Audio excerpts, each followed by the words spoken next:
Do you ever find yourself thinking about who would win in a fight between Goku and Superman? Hi, I'm James Gavsey, and on the Who Would Win show, me and my co-host Ray ignore anything important happening in the outside world and debate fictional battles between characters from comics, movies, and video games. We got a new show every week, and almost always am I the winner. Yeah, not true, Ray. In the past, we've discussed such matches as Captain America versus Darth Vader, Solid Snake versus the Iron Giant, classic matchups like RoboCop versus Terminator, and even the Muppets versus Sesame Street. That one was crazy. So if you're a fan of geek culture and love a spirited debate, check out the Who Would Win show wherever you get your podcasts, or check us out at whowouldwinshow.com.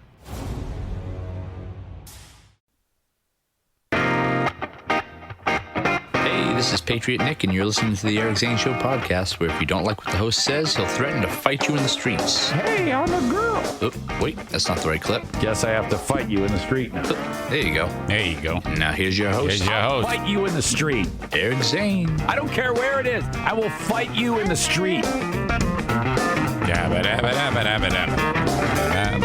Hold on, I gotta fix this hat.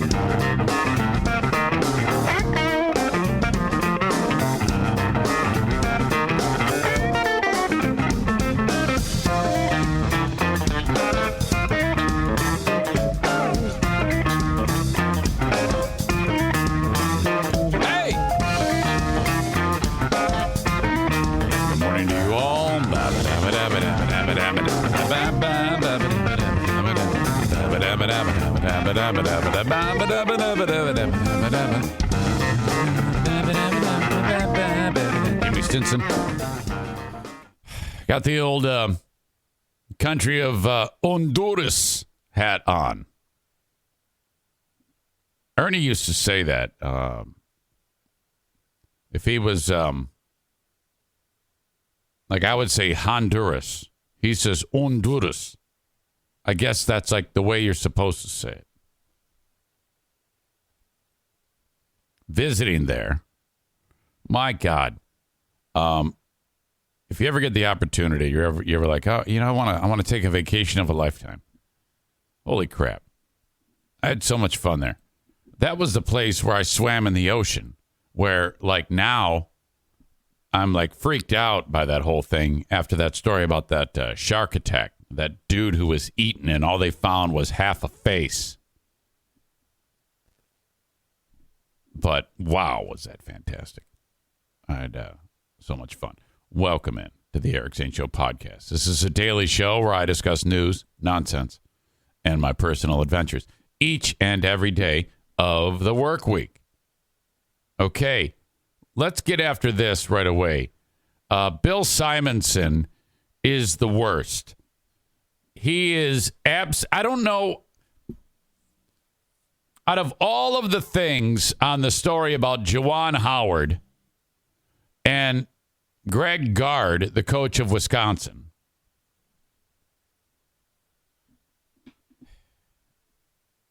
what gets me about Bill is how we're on the same page in terms of like who started it and whose fault it was.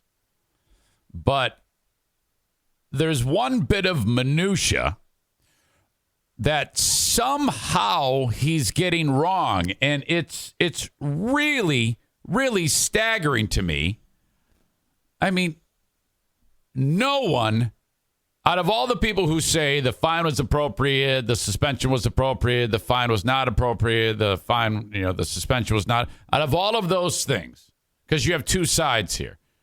He was doing the right thing. He was doing the wrong thing. It was bad. It was, whatever. The one thing that everyone can agree on is that Howard said, I'll remember that. And then Gard got in his way and put his hand on Howard at the elbow, the inside of his elbow. Bill says, no. Howard grabbed Gard's shirt. That was the first instance of touching. That was the first aggressive act. He even says, no. Gard didn't touch him first. He was just trying to shake his hand. It's like, yeah, are you fucking stupid? How the fuck could you possibly say that? And, okay. So I thought I was hearing it wrong. I was listening to his dumb show on the radio. And he says it.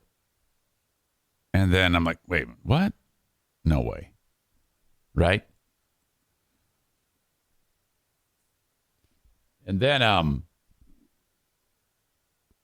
someone calls up and says, no, you're getting that wrong. And he's like, no, I'm not. And he like doubles down and then proceeds to triple down and quadruple down. It's just, it's a down show. All he does is double, triple, quadruple down, 5 times down, 6 times down over the whole show. And I'm like, how?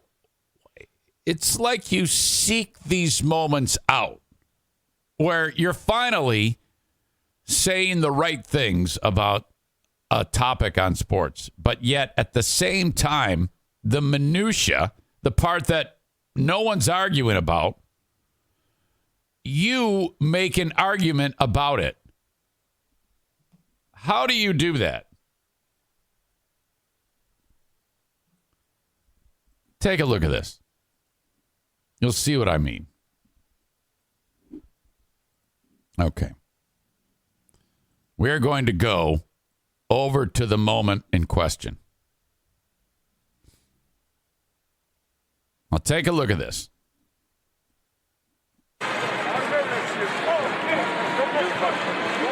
Okay, let me back it up. I'll remember that shit. Guard's left hand here, right here, is going to touch him right here. And Bill is saying on the air, would you look at the video? All you have to do is if you look at the video, you will see what happened. And it's like, yeah, we are. Okay. Bill was like, oh, no, he's just going in for the handshake. Look at Guard's left hand. Right there. That's the touch. That's the only, right here, this moment, right here. Look at this guy. He's like looking on. This lady's clapping. Everybody's like, whoa, what's going on? This hand right here is the problem. And Ding Dong does not see it that way. My God, how can you not? It's maddening to me when he does this shit. And then he just digs in. So now, at the end of the day, this part doesn't really matter. Guard stepped in front of Howard and put his hand on him. I understand why Howard lost his shit. I'd probably do the same thing. Wings Guy 71 says, if anyone tried to physically stop me like that when I'm trying to walk away from you, bet your ass I would respond that same way.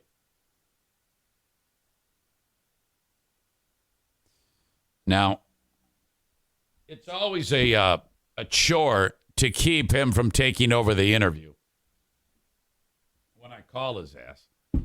But I have to blast one right at him right now for this horrible take. How can you possibly see it this way? He's not even awake right now. My God. Awful. So I'm like, wait, huh? He actually believes this? Shit. Everything else is fine, except he just it's ooh. I don't know how he gets in the way of himself every single time. Jalen Rose, who used to play with Juwan Howard at Michigan, said something dumb. And the thing about Jalen Rose is he can't stop talking. And that's coming from someone who can't stop talking for a living. And he's the same way. But the quote, he takes the long way around saying that this made him cry. Jalen Rose said he started crying when he watched this. And I'm like, oh, no. Whoever said there was someone who made a joke about a timeout, too. I saw someone post it about something about a timeout. And it has to do with when Chris Webber took that fucking timeout against North Carolina. Some crack. In the aftermath, Jalen Rose says, I would lie into a microphone and tell you I didn't shed a couple of tears after this incident. Why do you have to say it like that? I would lie into in the aftermath, I would lie into a microphone and tell you I didn't shed a couple of tears after this incident. Boy, he sure takes the long way around on everything. Why can't you just say, I cried? He has to say, in the aftermath, I would lie into a microphone, but you're not lying. You're telling us that you cried, and you're doing it the hard way. Word economy, please. Rose then continued, and you know me extremely well, and when I say that, what it means to me and why it was so painful for me. Are you 19 years old? I don't think so. You're like maybe a year or two younger than me. And he's talking like my daughter. Have you suddenly, Jalen Rose, become Generation Z? This was painful for you? It was painful for you. It was painful for you to see someone you know get pissed off and then do what did Five Fingers say to the face? You know, and it to me, it all boils down to also what I talked about on the Patreon, which the idea that this is terrific for sports, you know, when these moments happen. You want these moments to happen because you want you want interest in the matchups. There's really nothing interesting in sports going on. Occasionally you will find something that happens where a rivalry gets a little bit personal, and that's the best. I turn to Detroit Red Wings, Colorado Avalanche. Suddenly, hockey was the biggest game in the world. You know? When Claude Lemieux rearranged, thank God, Chris Draper's face. At the time it was terrible, but what that did for that rivalry was incredible. I remember, I haven't felt this way about sports since that rivalry. I remember the whole day thinking that when they dropped the puck at 7:05, I'm going to be there watching with rapt attention every single second of that game. Never again has that hasn't happened at all, ever, in my own circle. I haven't watched anything like that. Maybe a Super Bowl. The one Super Bowl when Brady came back when it was like 100-0 and Atlanta was kicking ass, and then the Patriots came all the way back. Oh, my God. Still can't believe he pulled that off. So, yeah, this is... Everybody has just gone overboard on this damn thing, and I think it's fucking great. I hope to God Michigan gets... Well, there's the Big Ten tournament, and so there's a chance that these two teams will meet. I mean, now... But you know how it is. It's not like anything ridiculous is going to happen. This is basketball, not hockey. But it is, in my opinion, it's great for viewing. Nothing really dramatic will happen. We all knew in the back of our minds that when Claude Lemieux hit Draper and caused that injury, that eventually it would come back around. Darren McCarty kept receipts, which, by the way, we're coming up on another anniversary of that. It would probably be a good idea to get Darren on again. Occasionally, I like to have him on. He's a wonderful soul who is, for what I understand, Darren is really making it happen now behind a microphone. I think he's on the radio. I think he does a podcast as well, and he's just doing very, very well. One of the top 5 Red Wings of all time, Darren McCarty. Let's see. Who do you got? You got, okay, Gordy, Stevie Y, Bob Probert, Joe Koser,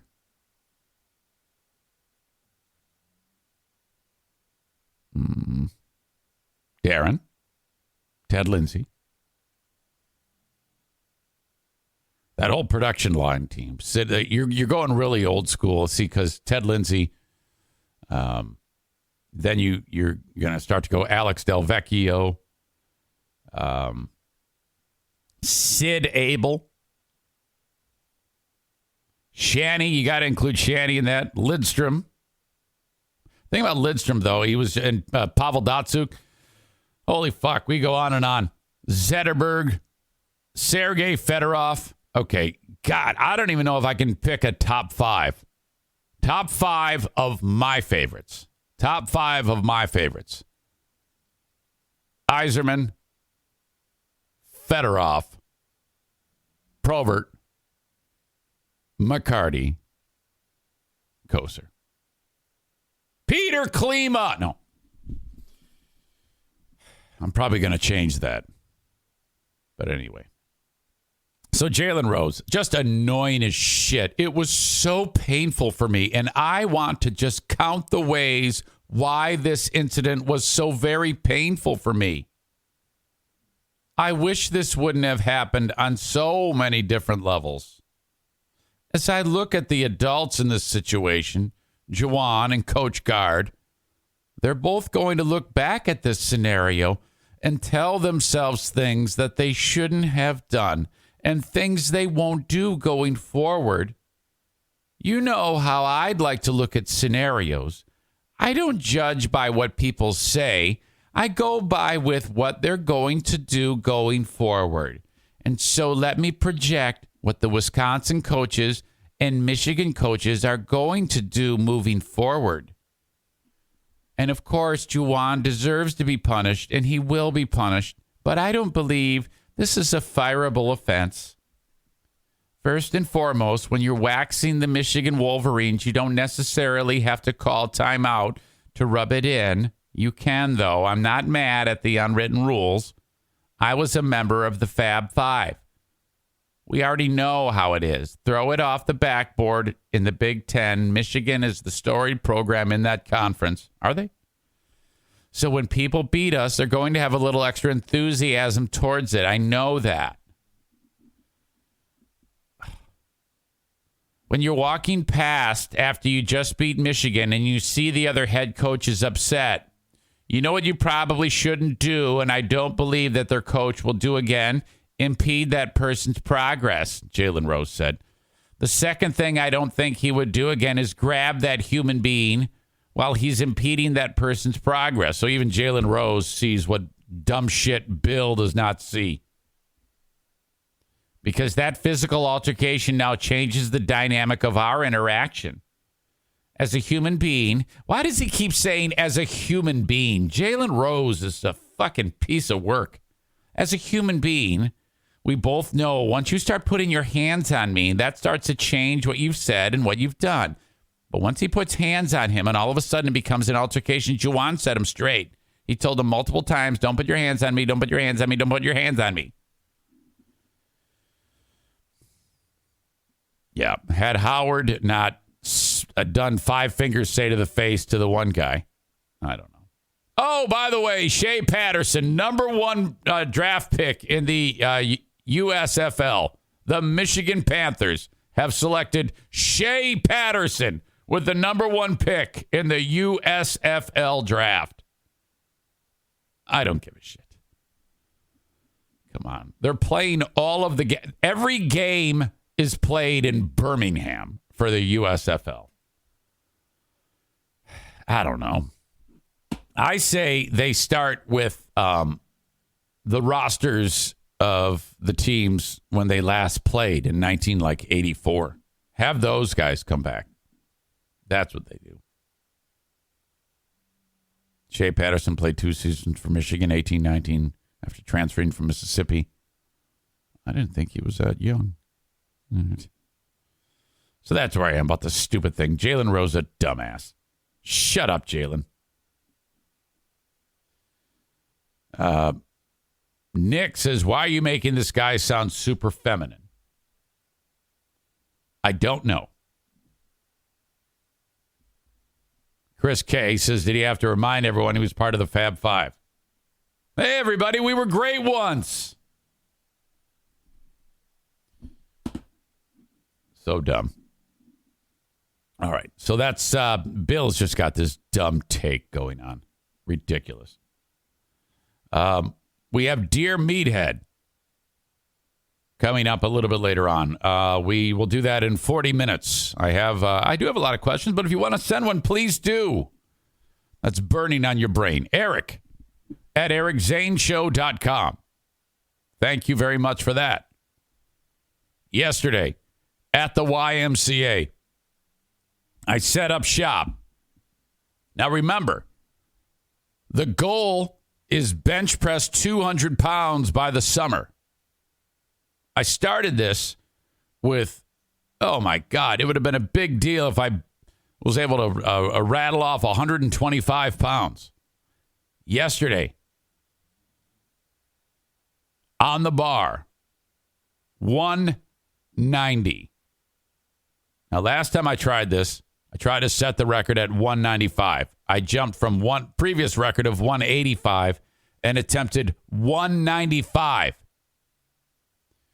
And I brought it up and I got to, when I tried that, it was suspended in air for like 3 seconds. And Brian from Team Knuckle Dragger's like, come on, he's screaming at me. And his hands are right at the bar. And then it dropped like half an inch, and that was time. I'm done at that point. He pulls the weight off of me. Well, I actually he just moved it a little bit, and then I finished. But I didn't get credit for the lift because he had to help me, so I was so bummed. I was like, oh, man, so close. This time okay, I'm not going to do the 10-pound jump. Instead of going to 195, I'm going to beat the 185 record, but I'm going to go to 190. Put 190 on the bar. Got ready to go. Brian is standing over me again. I bring it down. It starts to come up, and it sits there. It's not moving. Brian puts his hands around it, screaming at me, and it moves, like barely. And then it stops again. And he's like screaming. His face is getting ready, spitting on me. And he hasn't yet touched it. And it moves a little bit more. Now there's a spot that is my dead zone. And it's just hanging there. And I'm not kidding you. 3-4 seconds of time. It's in that spot. But it's really just small little increments of travel. It's moving. And then finally, oh, yes. Oh, my God. And so I rack it. I go, did you touch it? Did you touch it? He goes, no, I did not physically touch the bar in any way. You did that. You were battling the whole way. Oh, my God. Boom. 190 pounds, bitches. That is more than what Andrea lifted. Andrea, what was your record in high school? Was it 185 or something like that? I forget, or 170 or 165? I'm not sure. I'm not sure, but Whew. And then so I got that done, and then I pulled all the weight off, and I just had 2 big plates, 135 pounds, and I did a set of 10, I did a set of 8, I did a set of 6, and I did a set of 4, and I was exhausted, and I am so damn sore today. Holy shit! But it feels good. Crank says she bench pressed 175 pounds in high school. That is so strong. Holy shit. My God. So, all right, we are knocking on the door, and we are still in winter. I needed, the goal is 200 pounds by the summer. It's going to happen. Yes. Come on. Keep it together. Thank you to Team Knuckle Dragger for helping out your old pal Eric Zane. Okay. The show is on Twitch each and every morning at 8 a.m. Eastern Time. If you're listening later on in the day to the audio podcast, if you would, online, go to twitch.tv/Eric Zane Live and just hit the follow button, please. That way you will know when I go live, okay? And if you feel like it, you can watch it as it happens or listen to it, because you can dim the screen, as far as I know, and you can get the audio of it live as it happens. So if that's, maybe part of your morning ritual, you can make that part of your morning ritual or whatever you want to do.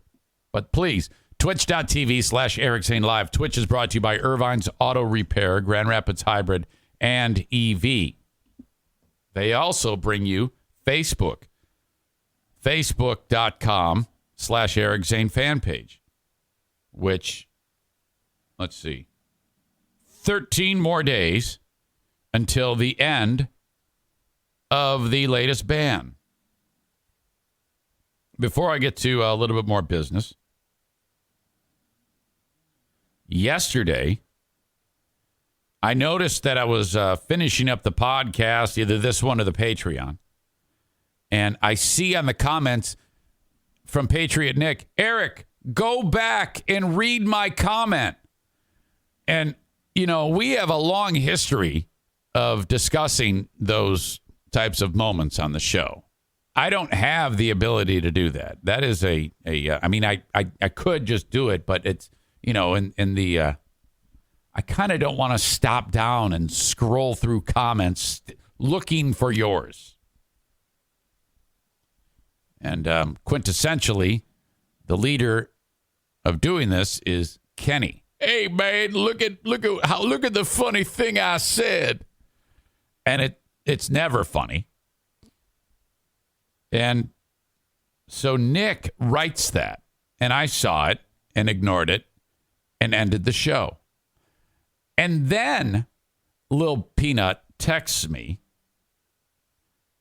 hey, you missed my jab that, of course, people buy good at... I can't even do it in the accent. You missed my jab that, of course, people buy good... I think he means goods, at the Family Dollar. Not everyone can afford to buy the entire family tree a car. He means food. You missed my jab that, of course, people buy food at the Family Dollar. Not everyone can afford to buy the entire family tree a car. So he's like, hey, one way or another, you're going to see my joke. And I wrote, thanks, Kenny. And he writes, ouch. LOL. And then I wrote, quote, hey, Eric, go back and read my funny joke. Then he sends me a picture of Brooks from Shawshank's feet hanging above the floor. Brooks was here. Now that's more like it. Hey, look at me. I'm being funny. Thank you. I appreciate that. It was great. It was very funny. Now it is. Twitch is brought to you by, as I said, Irvine's Auto Repair. Twitter, at Eric Zane Show. Follow me on Twitter. Brought to you by Blue Frost IT. And then the almighty YouTube. Eric Zane Show. Search Eric Zane Show on YouTube. Subscribe to the channel. Bell notification. Thumbs up. Thank you. Thank you. Thank you. Okay. Moving on. Matt Stafford appeared on his wife's podcast. And I think it's called The Morning After is the name of the podcast with Kelly Stafford. And which it's like that's like the name of a morning radio show. It's The Morning After with me, slash or whatever. And as you can see, here she is, The Morning After podcast, and it's a discussion after the Super Bowl celebration. This is the first podcast that they've done where post the incident where the chick fell off the stage and broke her back and Matthew Stafford did nothing about it. If you remember this, that horrible moment, this is how that looked again.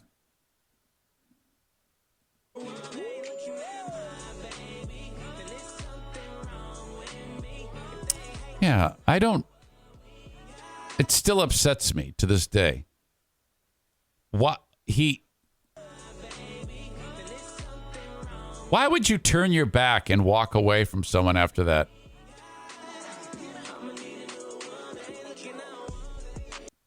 I don't care what he says. If your reaction is that's just, oh man. So they talked about it on their show, and this is how that went. Tell me what you think about this. Second of it. I'm so proud of him. It looked fun, and it was fun. It was a great day. Like, all in all, a great day. And obviously, we can't not talk about what happened, and we're going to talk about it very quickly.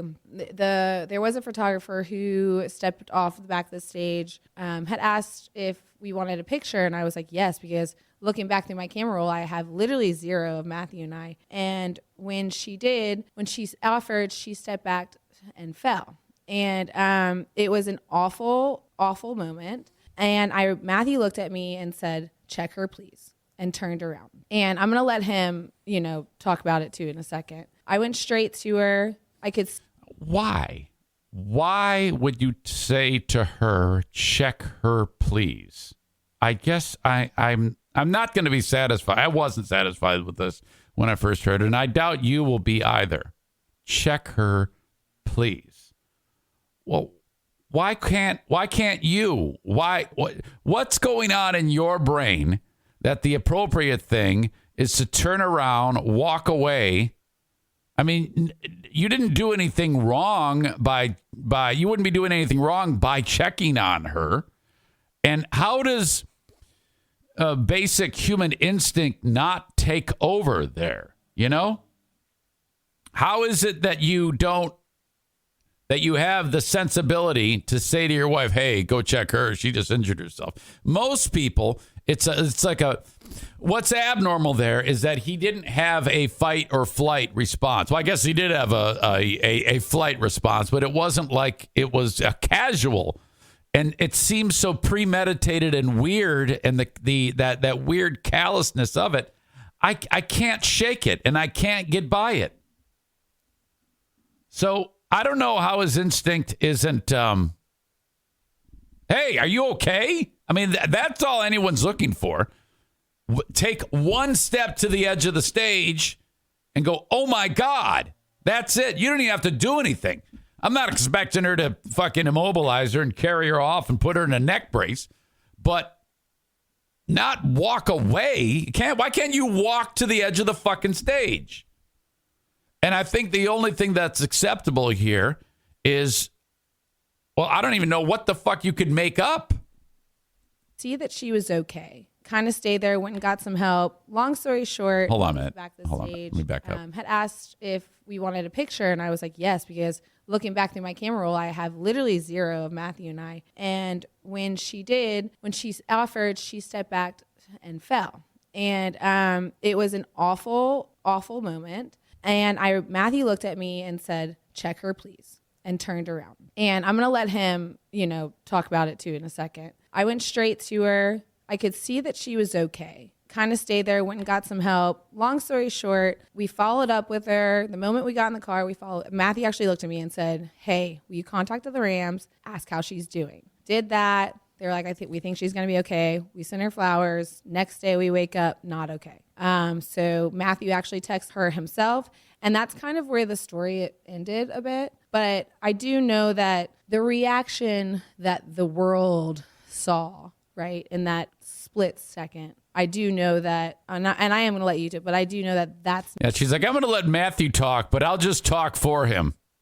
Not what you wish would have been your reaction.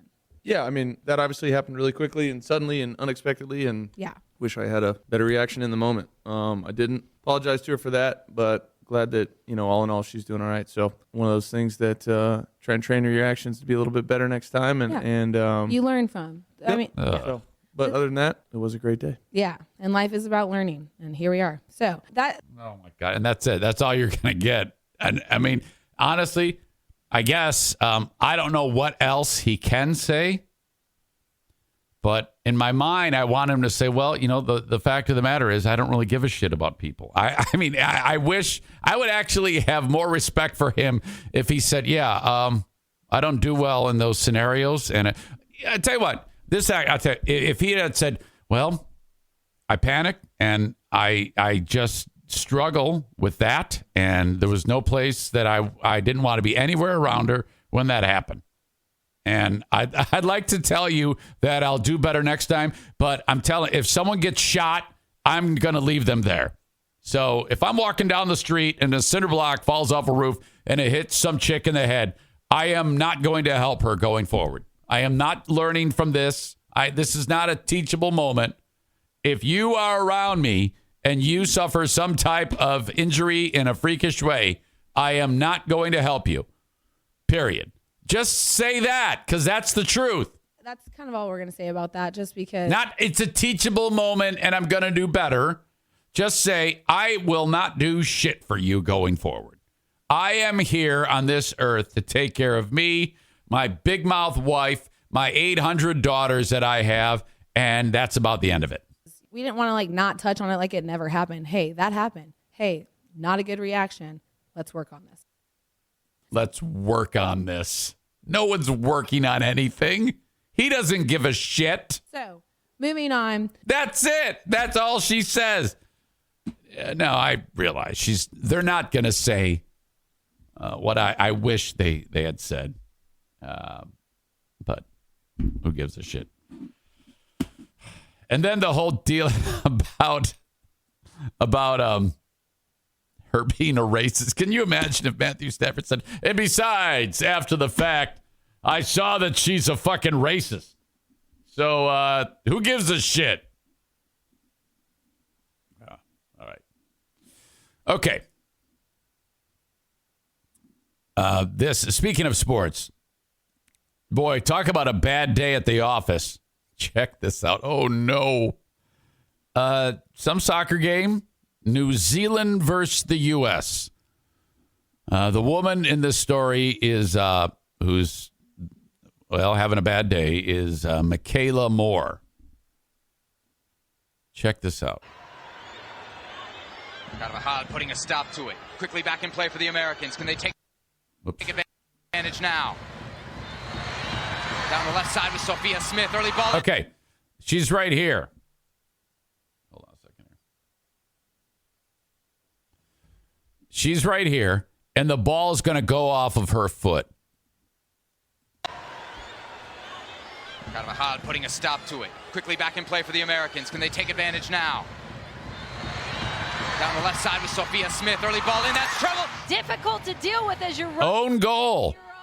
But it comes from the quick restart. New Zealand not able to. So she's bummed out. Look at her. She's like, oh, no.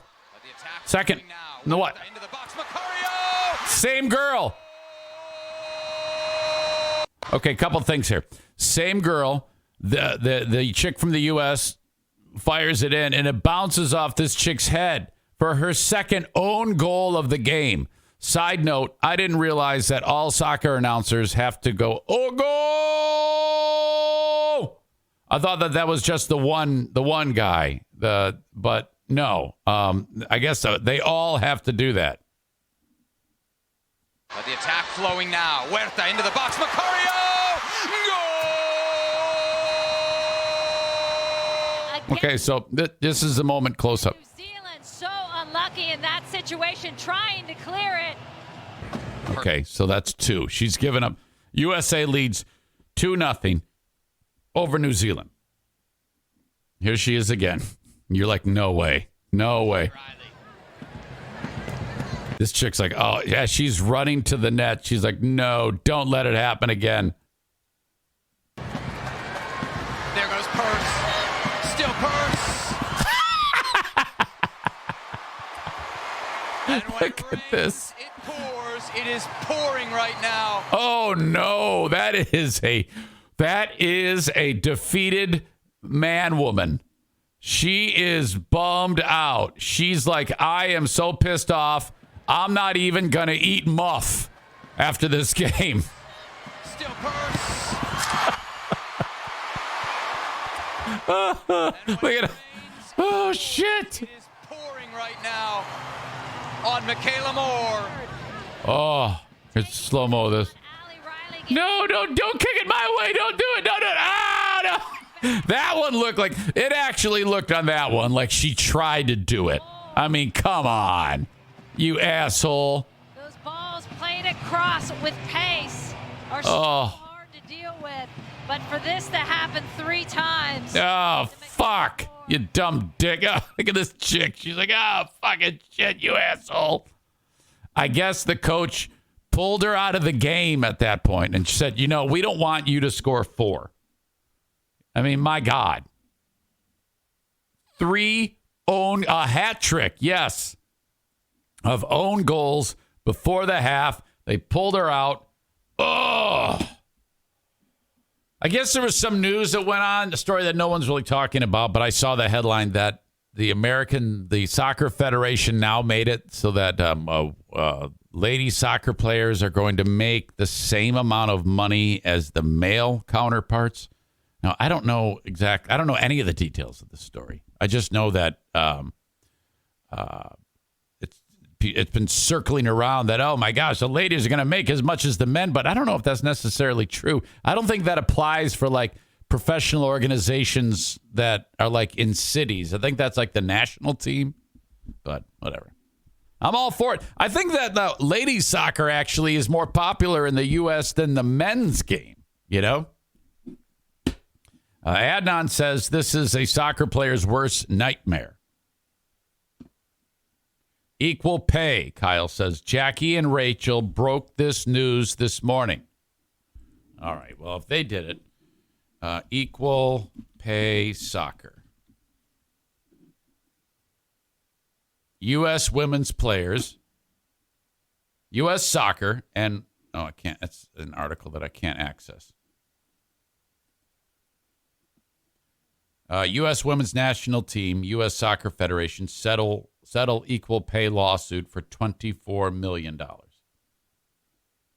right. Congratulations. I'm too bored to even explore this in any way, shape, or form. I regret even bringing it up. If they did this with the WNBA, the NBA would have to subsidize it. Well, you know more about it than I do. All right. Dear Meathead coming up in 18 minutes. Patreon happens a little bit later on this morning.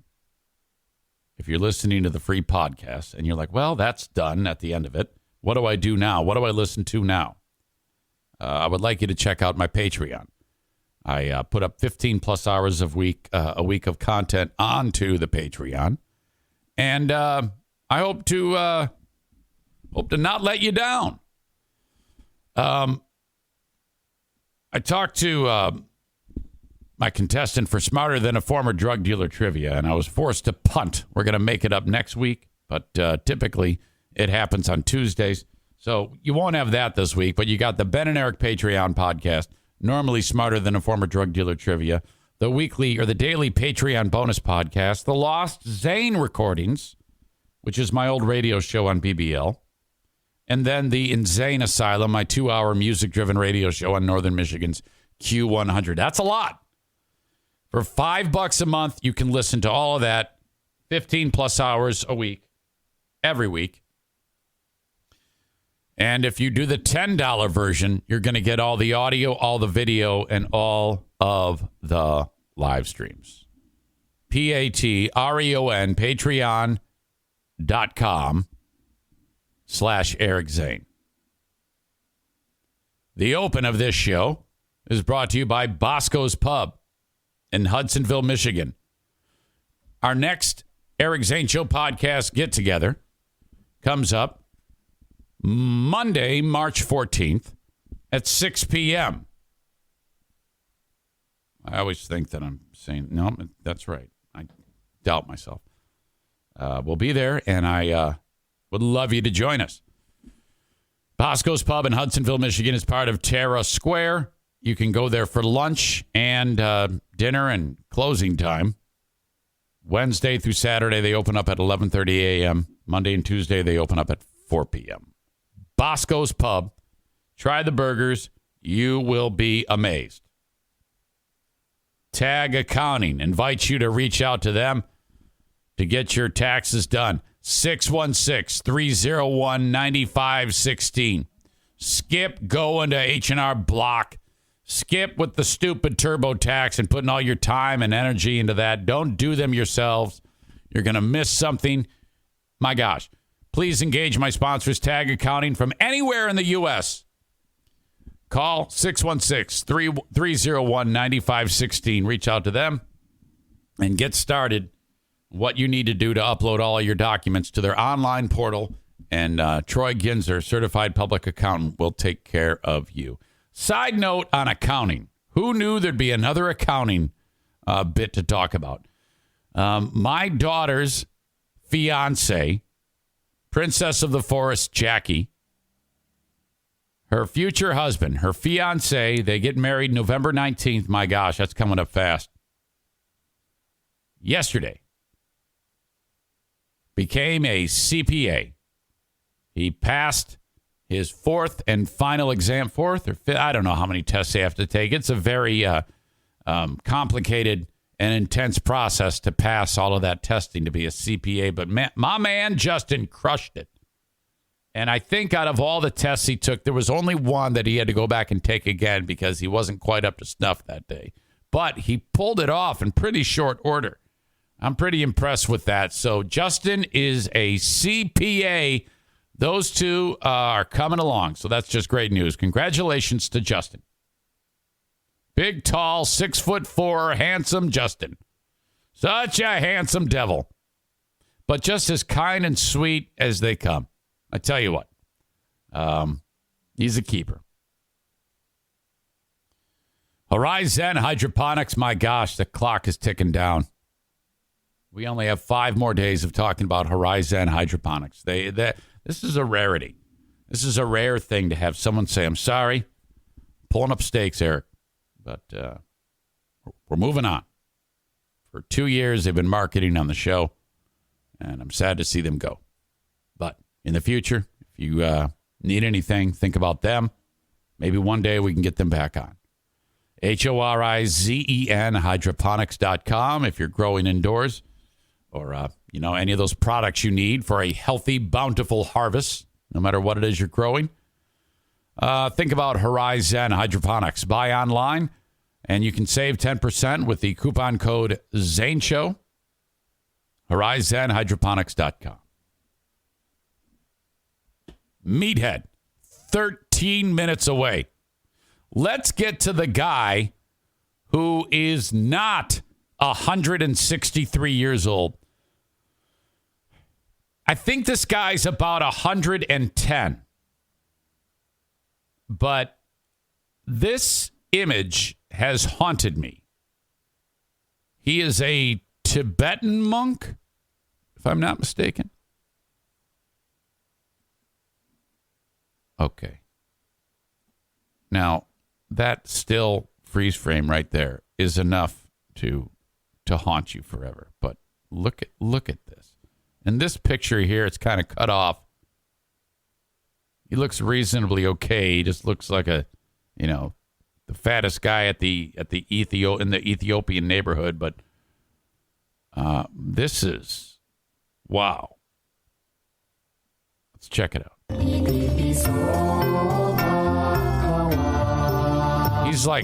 He's like blessing the child here. If I'm the mom or the dad of this child, I'm like, get the fuck away, Crypt Keeper. Oh.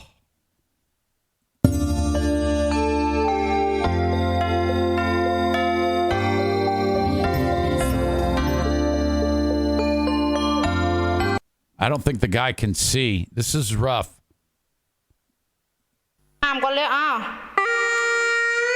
Oh, no. Okay, dude is just laying. There's various videos of this is probably This is probably the most hideous living human that has ever existed. Now, this is a sweet, peaceful man. Public nuisance. Corey says, kill him. What the fuck? Jason says, blessing her or eating her soul. Josh adds, Terry Schiavo looked healthier. Come on. Nick refers to the guy as Skeletor. No, Skeletor had more meat on his bones than this dude. Wow. Terry Schiavo? There's... you asshole. So there's some guy going, I'm going to get canceled for that. Fuck it. I don't give a shit. And they're feeding the guy by squirting fluid into his mouth through a hypodermic. Oh, no. What color would you describe that skin as? That's just gray skin. I've never seen eyes so sunken in. If you could go back in time to any of the Nazi death camps and all of those people that would be looking out from behind the wire would be like, wow, that guy's fucked.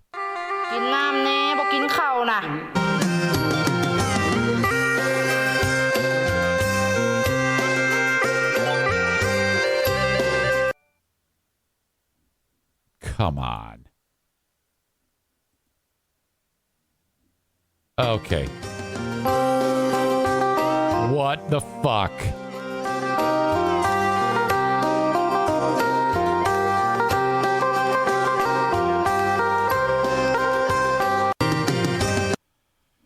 So this TikTok person just takes pictures of this person, images, and just. I'll tell you what, the hands look okay. Wow.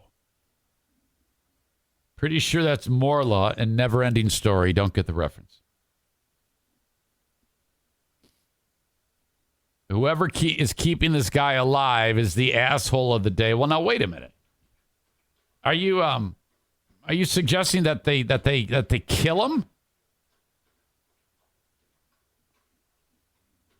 It's the zombie from the movie The Legend. You mean I Am Legend? No, this is a living monster is what this is. Good God.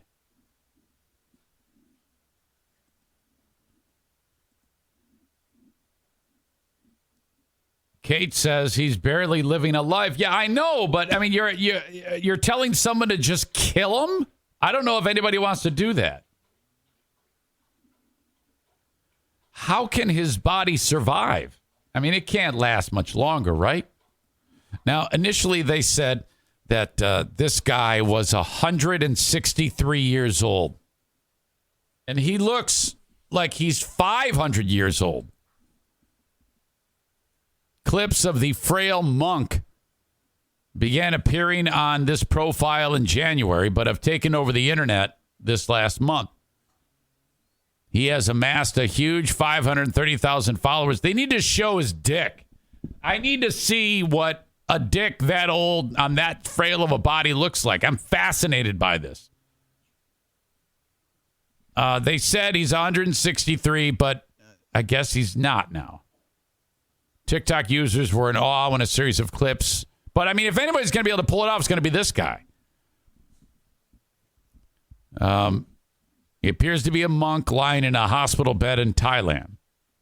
His body is extremely frail, and rumors are flooding the app that he is practicing something known as Soka Shinbutsu, which is the process of becoming a Buddhist mummy. Popular amongst Buddhist monks in Japan, the practice of Soka Shinbutsu sees people entering mummification whilst still alive. However, this appears to be fake, and the man isn't actually doing this. Well, I tell you what, he might not be trying to do it, but he's doing it.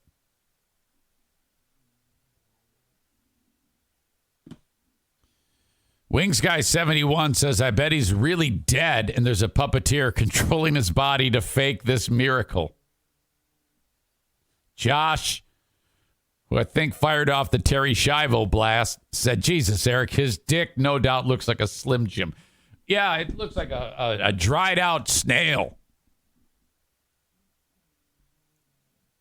Can you imagine if it's like plump and meaty, like Barry's behind me? Like his dick actually weighs more than his body. Like it's bulbous and perfect and you know, it actually people go and have sex with him to go have sex with the 163-year-old Buddhist monk with the plump dick. One particular video in which he is lying in bed with his hands on a child's head gained a staggering 66 million views this week and sparked speculation about his age. Saying he's 163. I believe that he's 163 more than I believe that he's 109. As per fact checker Snopes, he is a 109-year-old Thai man named Luang Pho Yai. He does appear to be a monk in Thailand, but he was not practicing Sokushu Shinbutsu and is not 163.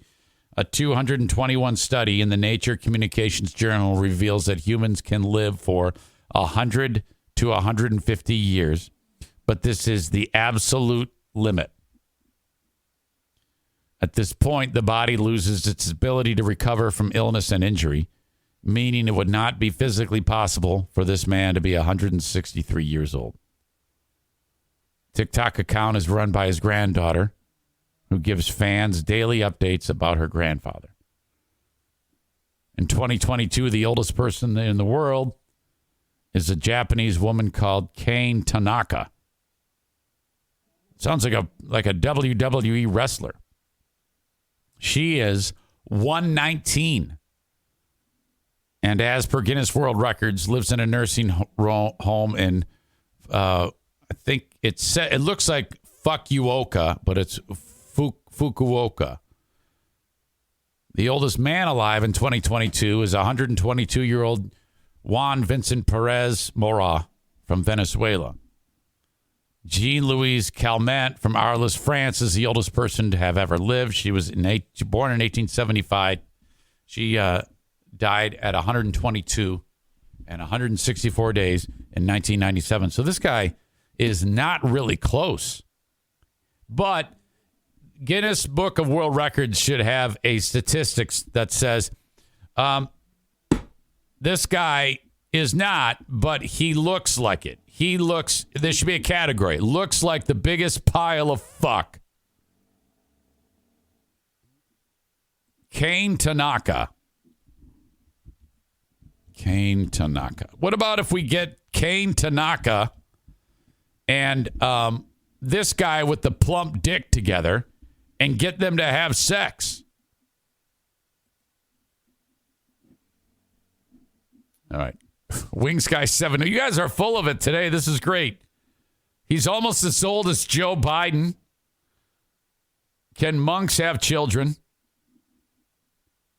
Okay. This is Kane Tanaka.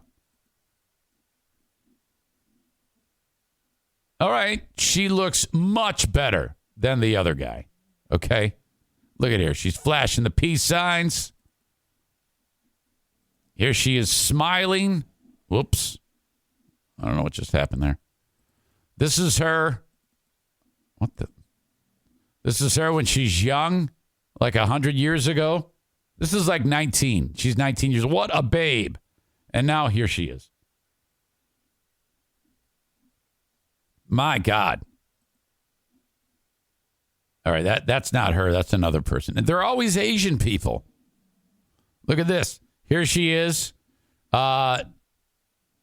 Next to some lady who I think I saw in a bukkake video one time.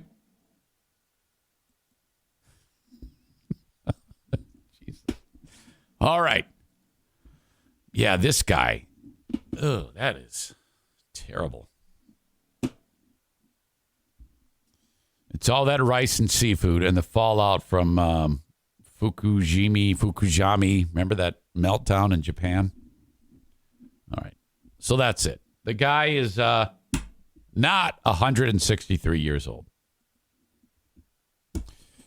A&E Heating and Cooling invites you to reach out to them, 616-516-8579. If you have any issues, scheduled maintenance, or you need a repair job, 616-516-8579. An after-hour service call might be in your future one day. Especially if you're the type that's not getting that thing serviced every year. That's the one thing you need to do is get that thing cleaned out and serviced and tuned every single year. You need the air conditioning done and you need the furnace done. A&E Heating and Cooling. I've got dumpster divers. If you ever need a dumpster, you need to rent a dumpster. We're getting close to that spring cleaning type of thing. Call upon dumpster divers, 616-375-9962. That's, 616-375-9962. Their dumpsters are priced cheaper. The weight limit is lower. If you rent from another dumpster company, they're going to charge you for a weight limit you can't possibly achieve by throwing the shit in your home, even if you're redoing the roof, into the dumpster. You're paying for a weight limit you don't need. Dumpster Divers takes care of that. They price them lower, 616-375-9962. I'm talking insurance. My Policy Shop Insurance. Frank the Tank Fuss. Okay. Life insurance is what I'm focusing on right now, and this is so important. One of the first things I ever did upon getting married was purchase a life insurance policy. And then you constantly modify it as you have kids and things like that. You're going to need more insurance, and as your kids move out, you'll need less insurance, things like that. This is all in the event that something catastrophic happens, because if something catastrophic happens, and let's say you're the earner in the family, what's going to happen to the non-earner in the family and all of those kids? You know, that's a horrible thing. It's bad enough that you croaked, okay? Leave them with something that they won't have to worry about, where the money's coming from. So spend a little bit of money now each month to ensure that this is, that they are protected, okay? Because otherwise there's going to be like a jar at the local convenience store, collect money or a GoFundMe that's going to raise like $100 or some shit like that. No. You're in charge of this. Take control of this. Reach out to Frank the Tank Fuss and ask how he can help you. That's all I'm asking you to do, is go on a fact-finding mission, 616-914-4070. If you have a family, do not operate with no life insurance, ding-dong. I have a policy for myself. Diana has a policy in case she croaks. My kids have policies. You insure all these people, man. This is so important because, you know, it costs money, first of all, to bury them. Second of all, who's holding the bag while you're up in heaven partying with John Lennon and Jimi Hendrix and watching Janis Joplin perform, for God's sake? I almost said Janis Jackson. Idiot. Call Frank the Tank Fuss, 616-914-4070 today. Eric sent me. I need to know about life insurance. That's all you got to do. All right. Dear Meathead is brought to you by JM Synthetics. Online at jmsynthetics.com.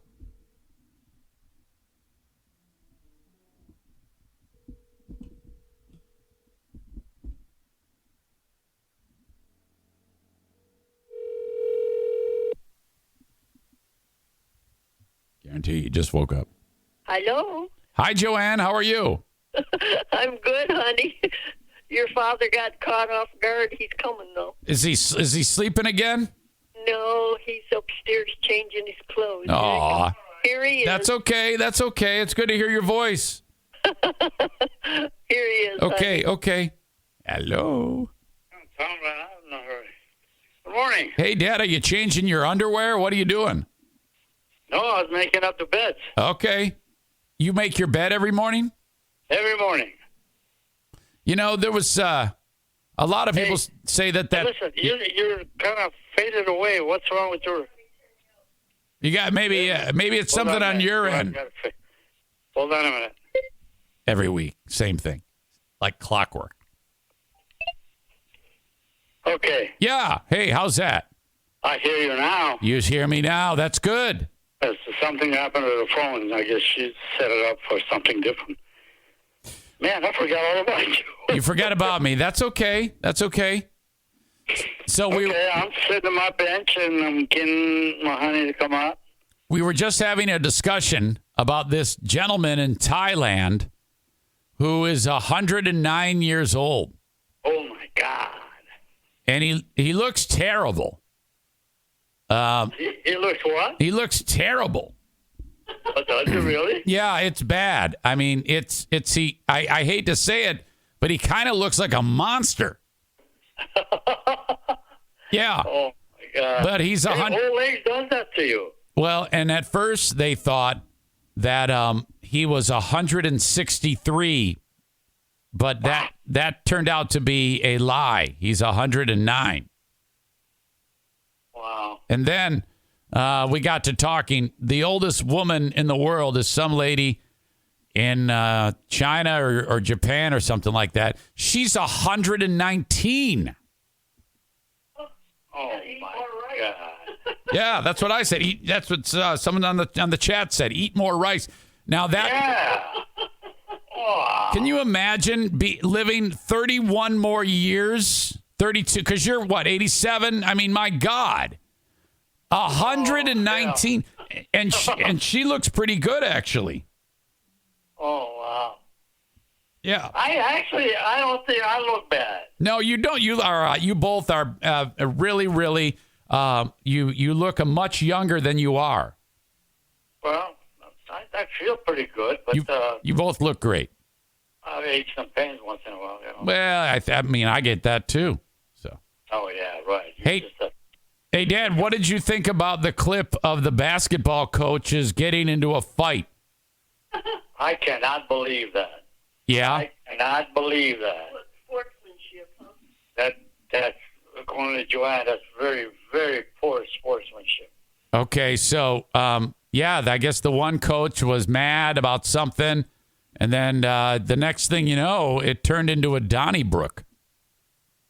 Well, I mean, you know what? I'll bet you this guy also, as his age, is players. His coach. You think that the coach might have smacked a player or two? Yeah, I think he has. Oh, cut it out. You remember that? No, I believe that. If you can do coach to coach, you can definitely do coach to player. Hey, the argument could be made. You know, had you ever heard of a guy by the name of Bobby Knight? I've heard of it, but I don't know what it's all about. A long time ago, he was a coach, and he'd do that. He'd grab players by. I think there's a coach at Michigan State who's kind of a hothead too. You know. Hey, the player is dedicated his time, his life, his mentality to the team, and the coach, instead of respecting him and liking him and actually loving him, hit them. You kidding? That coach ought to get hung. Yeah, I don't know, man. I'm surprised that if that does happen, we don't hear about players punching them back. You know? Yeah, hey, that's just not accepted. Not accepted. Yeah. All right, Dad. Here we go. I've got a question from a gentleman named Dale who lives in the great state of Connecticut. And is it Dale or Dale? Dale. Dale. Okay. And Dale says, "Dear Meathead, I have my 10-year wedding anniversary coming up very soon, and I'm looking." Congratulations. Indeed. He says, "I'm looking for some advice as to what the perfect gift would be for my wife. Please embellish." Well, first of all, you got to get her out of the house, take her out to a very nice, chic restaurant, give her a nice dinner, sushi, preferably. No. Yeah? Take her out for sushi, you say. Gift, I think the best thing to do to be on the safe side and please your wife. Yeah. Ask her, honey, what is it you need the most? So what is it that you like to have the most? Okay, so just ask her straight up, or should he like kind of? I mean, some people suggest that you like that the husband get creative and surprise the wife. That's good, but often enough the surprises goes array, and you got the wrong thing. Like, for instance, I bought my wife 2 brand new jackets, same colors, at a couple of days apart. You know. So for a wedding anniversary, you bought your wife a coat? No, it was for Christmas. No, it was for Christmas. Oh, for Christmas. Okay. Was that bad? What, the 2 of the same thing? Oh, wait a minute. You bought the same coat? Same stuff, same coat, same colors. How the hell did you do that? I'm stupid. I bought myself one. She bought herself one like that. She bought me one for Christmas. And I bought her one for Christmas. The same coat. Yeah, all right. Okay, I got you. Okay. So the best thing is to ask your wife or this young man, honey, what is it you'd like to have the most? Yeah. That I ordinarily would not have bought it for you as a gift. Right. Okay, so I wrote down a nice chic restaurant, preferably sushi. Well, not really. That sushi is just dumb. So sushi at the restaurant and then some sushi when you get home. Sushi is something you do at home, yeah. Well, take it to a very chic restaurant and cater to it. Give her Joanne that whole gets day. that joke. You be her slave. Wow, slave. Okay. All right. Well, yeah, that's good. All right, slave is good. You want to shoot for slave. Yeah. Okay. So just do everything. If it wash her feet. Oh my God. Wash her feet. Okay. Also, Dale. I'm sorry. Huh? What did you say? I said, do as you say. Joanne says, do as you say. She doesn't believe the things that I say. Okay, good. Yeah, later on, she's going to get a foot wash. Yeah, I thought I'd kick my ass. Yeah. Dale also says Dale has a request for me. He said, could you ask your dad to talk devil? And he's talking about when I used to refer to when you speak Farsi as, would Dad talk some devil? The devil? Yeah, when you speak Farsi. You want me to speak in order before the chat? What did you say? I cannot interpret that to you because it's nasty. On the air. Okay, good. All right, very good. Well, you made him very happy with that. All right, moving on. Dear Meathead, I have a friend whose wife is a terrible driver. So terrible that she makes him park outside because she's scared that she'll run into his pickup. So she can have a whole 2-car garage for her small car. Is this okay? Signed, Cole in Colorado Springs, Colorado. Well, that's a problem. I'll tell you that right now. That's not a good thing. That's not a good sign. So he's got a 2-car garage. The wife says, I want the whole garage. You put your car outside. Yeah, well, she's not a good driver. So definitely not a good. If you cannot balance that, something is the matter with you. Yeah, I agree. I agree with that. It's definitely, you need some education in driving.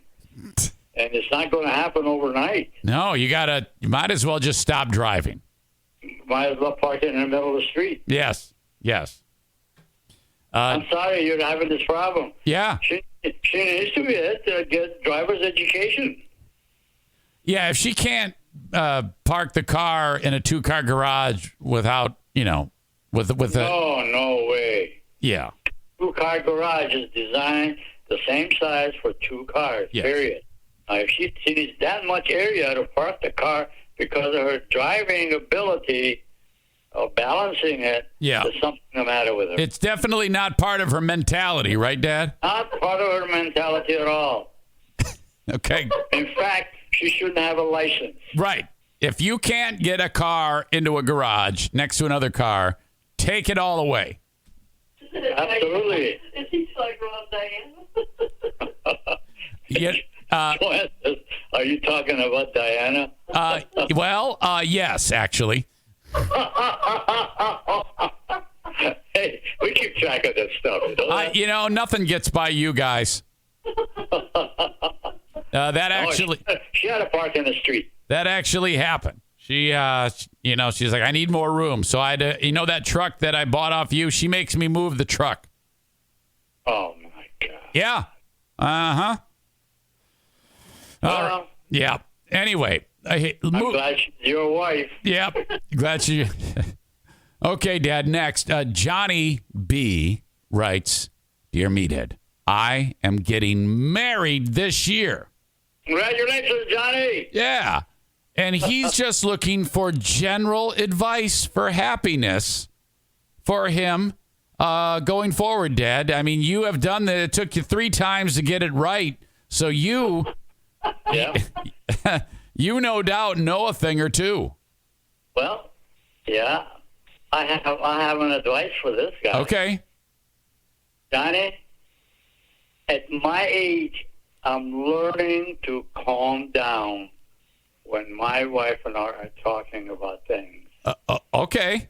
And if she has an opinion to do something, do not dispute that opinion.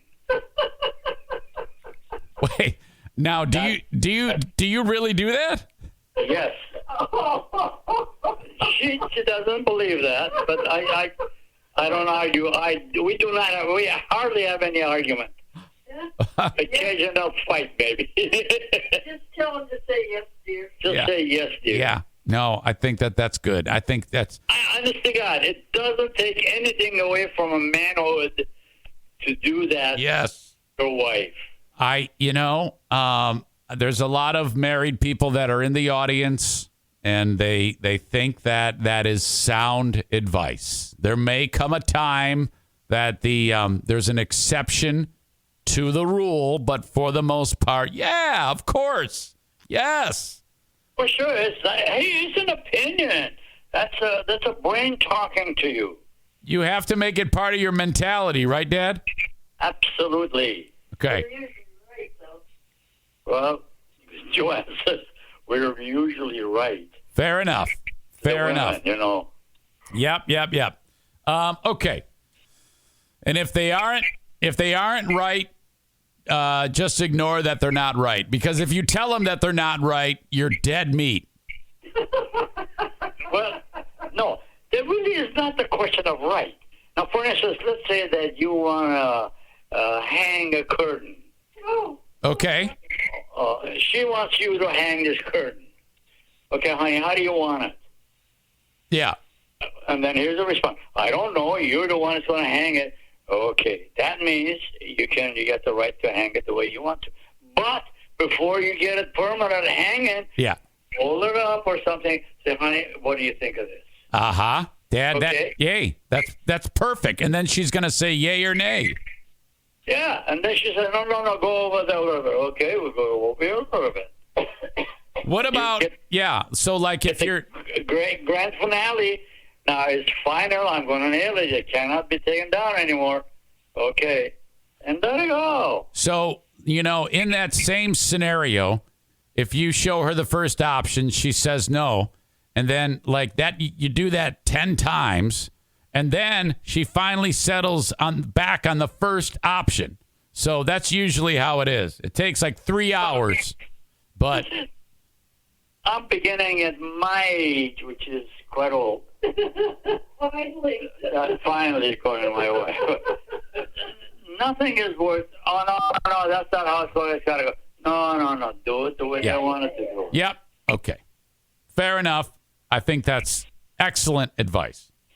Our pal Aram Hello, Aram, my buddy. Did you say? I'm sorry. What was that? Aram. Did you call him a butt buddy? My buddy, I like him. Oh, I thought you said butt buddy. I was like, what? Oh, hi, buddy. Oh, I could have swore. The hearing is going, buddy. I could have swore you referred to him as your butt buddy. I was like, wait a minute. That sounds. That's all you got in mind, butt. Wow. All right, never mind. I must have been hearing things. He writes, good morning, sir. A guy I know met his friend for the first time. They had only spoken over the phone. But when they met face to face, the one guy couldn't believe how short the other guy was and kept referring to him as Peanut. The kicker is he kept referring to Peanut and other. Peanut, okay. Yeah, the kicker is they're the same height. No. What is this guy's problem? Please embellish.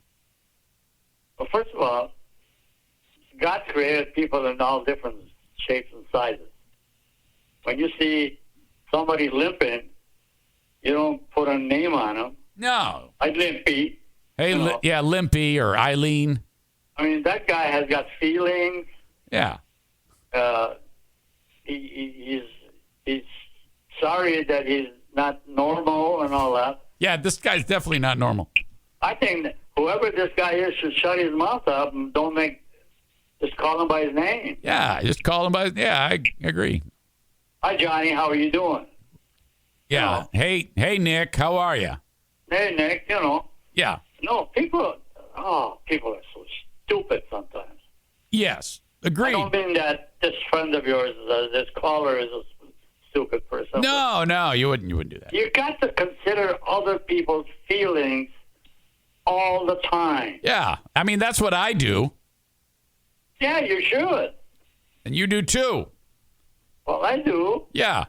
I don't want to hurt my friends. No, you don't. You don't insult your friends and call them Peanut and Little Fella and Little Buddy. You don't really know what this poor guy is going through. Yes, correct. So that would be hurtful. You wanna be respectful. A 2-minute joke is a lifetime of a pain. Yes, I imagine that this guy, whoever this is probably weeping. I mean, who knows? But you don't want to be called hi midget, hi shorty. Are you kidding? Yeah, that's stupid. Absolutely. All right. Jonathan writes, good morning, Ruben. I have an interview coming up for an office job. Can you maybe give me some advice what I should be wearing to make a good first impression and maybe what I should avoid wearing? Thank you. Sign, Jonathan. Often enough, people are dressing according to what they're going to go through.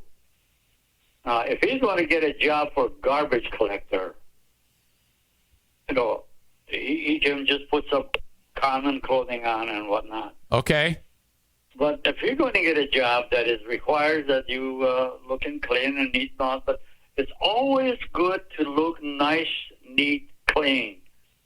So, are you saying if you were applying for a job as a trash collector, you dress like trash? No. But they could get away with that. Okay. I don't say look like trashy. Wear clothing that is not worthwhile. Yeah, so don't wear anything nice if you're going to go to. Don't wear a suit to go out there and collect garbage. Yeah. Well, really, I don't know. I thought you might want to make a good first impression, wouldn't you? No, not with clothing. Clean clothing, nicely dressed. It don't have to be a suit. But like a blue jeans and a Detroit Lions T-shirt. That'd be good. Okay, but if it's not tore up around the butt and all that jazz, Okay, so no rips, no tears, T-shirt and jeans for garbage man. Yeah. Office job. What do you think you should wear for an office job? I think you should dress very elegantly. Like a professional look. Well, a clean cut. You know what you're doing. You're going in the office. You're going to meet other people. Other people don't want to look at trashy people. Okay, so T-shirt and jeans is for the trashy people, and don't use the word trashy people. Okay, got it. All right, all good. Dad, do you have any questions for me, or does Joanne have any questions for me or the audience that you want to ask now? Well, the one question I have is personal. Like, are you guys coming down to visit us one of these days or what? Yeah, that's a great idea. Let's do that. I don't have anything in front of me right now, but I need to look at the calendar, and I'll call you. I'll call you back, and we'll do something. No, not necessary to do that, honey. Well, wait a minute. You just said. I mean, don't need to make a phone call. Well, what am I going to do? Come down and say, Dad, we're going to give me 24-hour notice. Yeah. Well, you said, I mean, if I'm not going to do a phone call, what am I going to do? Smoke signals? You're burning me, man. Well, yeah, I'll tell you what. I'll look at the calendar. I'll call you back, and I'll give you a date. No, wear your regular clothing. Okay. Fair enough. All right. I love you guys. I love you, too. Yeah, you got a birthday coming up. Yeah. All right. Well, let's do that. I'll get together. We'll come see you for your birthday. That'll be good if you can. If you can, well, that's all right. I'm not going to sit down and cry. Of course we can. All right. Okay. All right. I love you both. I love you, too. And then take care of your honey and watch out the way she drives. Oh, my God. You're not kidding. Okay. All right. If she's going to drive, you take two cars. You drive yours, and she drives hers. Will do. Okay. All right. Yeah, Bye. I got to protect myself. Thank you. Thank you. Okay, see you guys. There you Bye. go. Another edition of Dear Meathead in the books. My God. Excuse me. Shoo. Brought to you, of course, by my friends at JM Synthetics. Incredible. Shoo. Thank you so much for the questions. Kyle says, love you, Meathead and Joanne. Best part of the show, without a doubt. Without a doubt.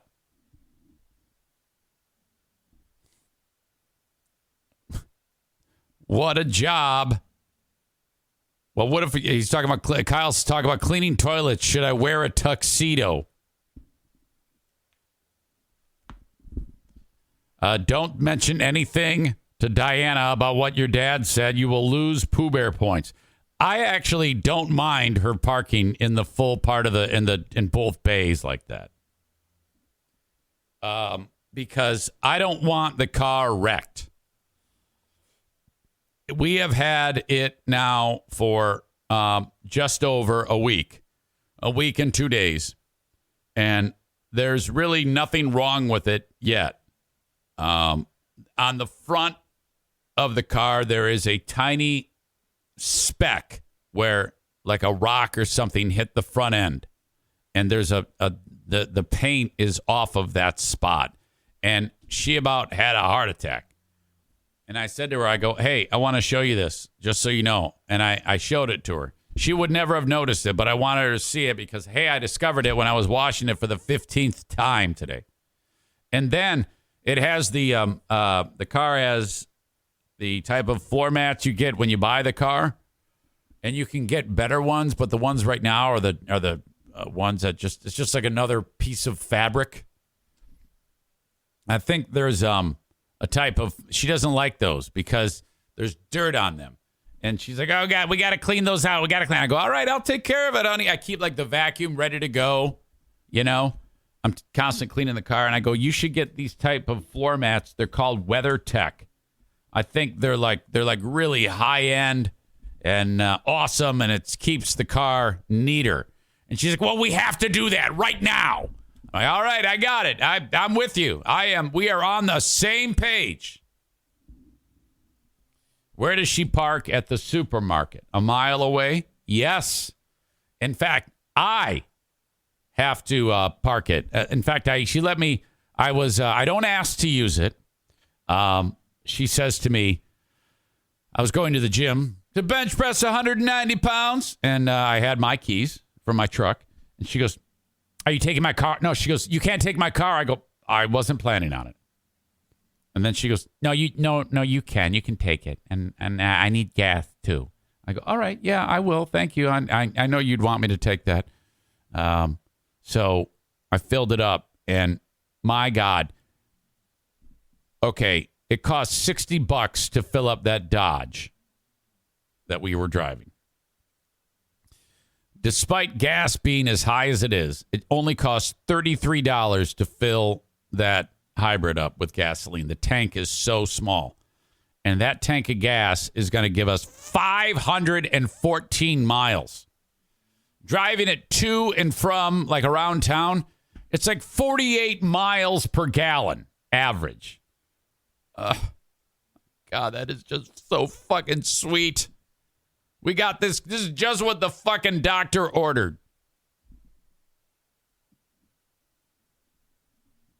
I am not looking forward to that fucking camper. And we're not going anywhere this year. We usually go on a trip far away, like to one of the national parks. We're not going anywhere this year because we're saving money for Jacqueline's wedding. And like, it's like everything goes into the wedding, you know? Take care of this shit. Do it. So I've got college and wedding. Everything I make goes right to that. So other than one trip up north for like a week, that's it, man. Thanks, Obama. Did you hear the story about how I think gas is going to go up way high now because of this Russian thing? It's like that's another reason to not get involved. Son of a bitch. All right. What the fuck was I going to talk about? I had something in my brain that left. $75 in Kent dropped the E out of used Suburban last weekend. Didn't even hit full. You know it's bad when it fills up and the pump shuts off before the tank is full. Jesse says, my truck has a 36-gallon tank. It's 120 if I let it hit empty. Yeah, I feel your pain. Mine, it's like with that camper. Before all of this gas prices took off, I think it was like a year ago, it was like $2.70. I couldn't fill it all the way up. The pump would shut down at a certain dollar amount. And so then I'd go and I'd run it again. And then it says, sorry, you got to go inside. So I got to go inside, give them my card, run it again. It costs so much damn money to fill up that stupid RV. Bad time to have one of those.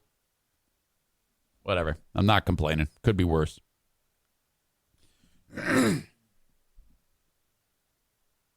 right. I love those stickers that some wise asses are putting on. It's fucking great. People put stickers on the gas pump with Joe Biden pointing a finger, and you put it right next to the dollar, the cost per gallon. It's so hilarious. What a troll. It says, and it's him smiling, and it says, I did this. God, is that funny. I'd laugh my ass off every time. Oh, God, is that great. Now, I don't even know if that's true. I don't pay attention enough to know that Joe Biden did this or not.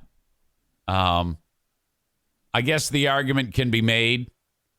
I don't care. But all I know is that sticker of little Joe Biden pointing at the dollar per gallon, cost per gallon, saying, I did that, is awesome. That is funny as shit, to be sure. All right. Okay. Man is not 163 years old. Dear Meathead.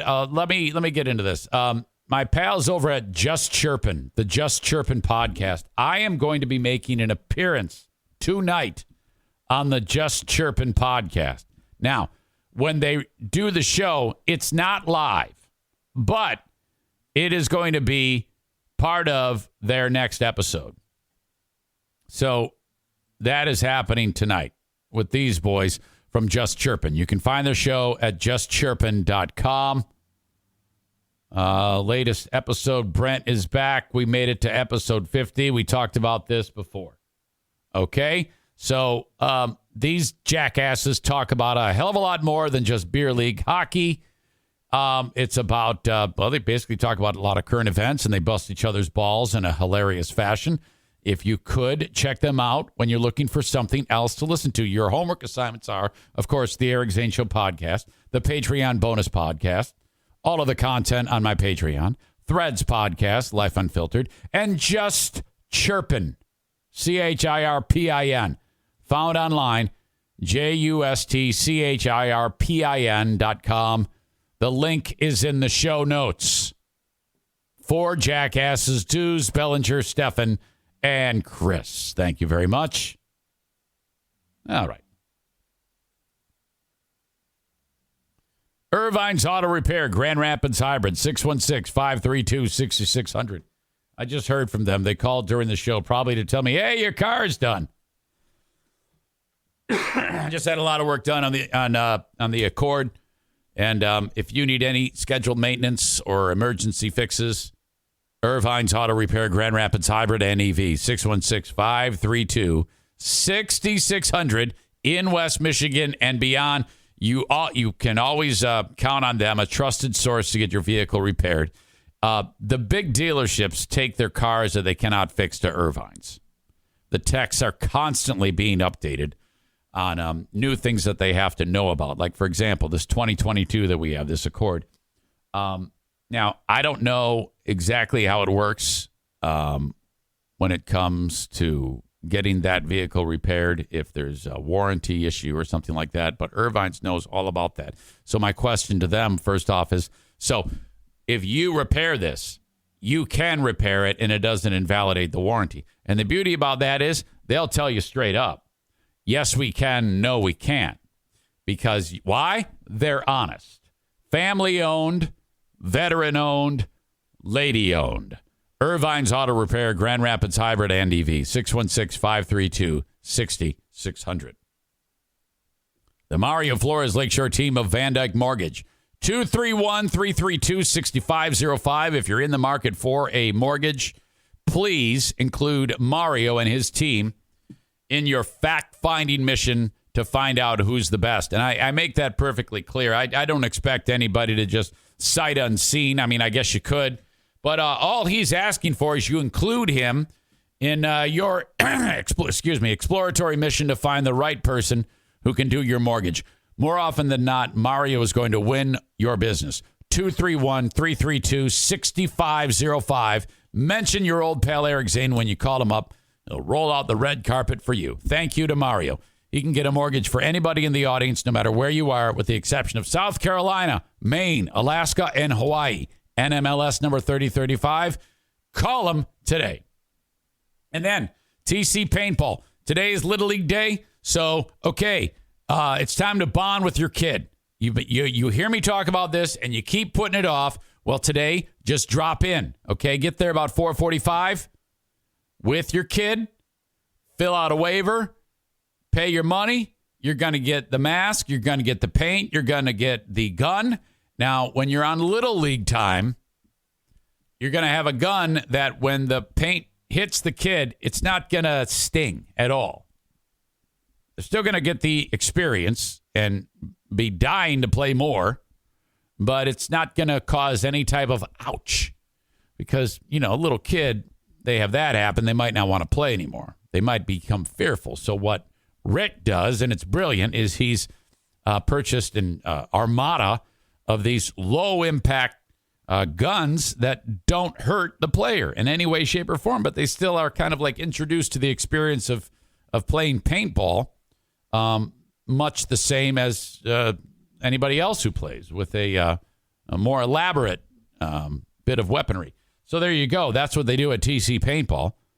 Bang on their door today. Gather up the kids in the neighborhood. Bond with your kid. Get them away from the video games, especially if you have a kid who hates sports, which, that's a thing. And then all they do is spend their time playing video games. And then, they're a virgin until they're 35. They're living in your basement. This is all going to happen if you don't get your kid out of the house. TC Paintball. Online at tcpaintballgr.com. Stand by.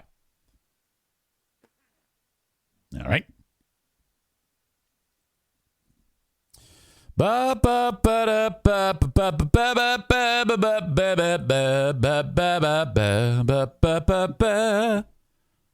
So go ahead and hold on a second. Jesse writes, our governor wants to get rid of the gas tax and replace it with something else, something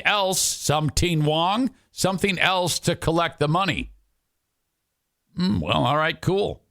He says, we have one of the highest gas taxes in the country, and they don't fix our shitty roads and still complain that they don't get enough money. You're absolutely right. You're absolutely right. And that is something that I think is going to come up in this election.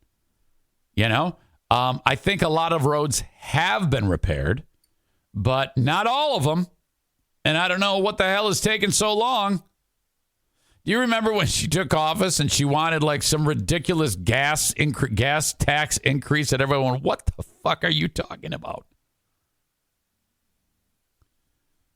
Nick, who visited our great state of Michigan when he came over from Portland, and he said, yeah, you do have the worst roads ever.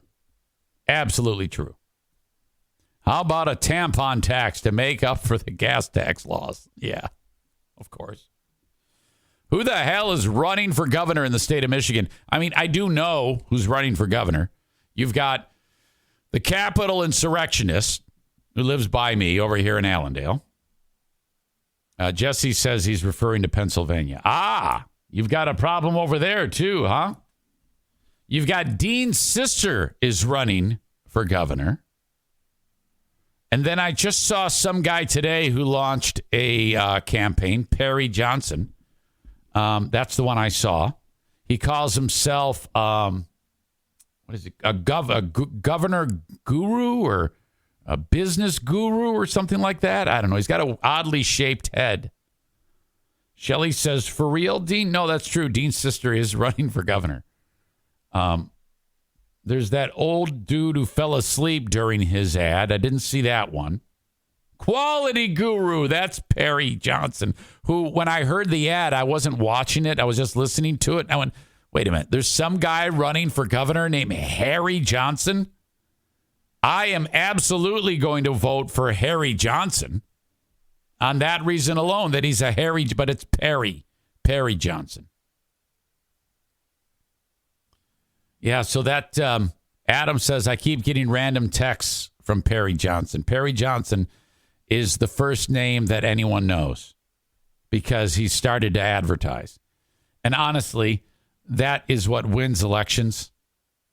Advertising. If you want to be elected, spend the money and you will win.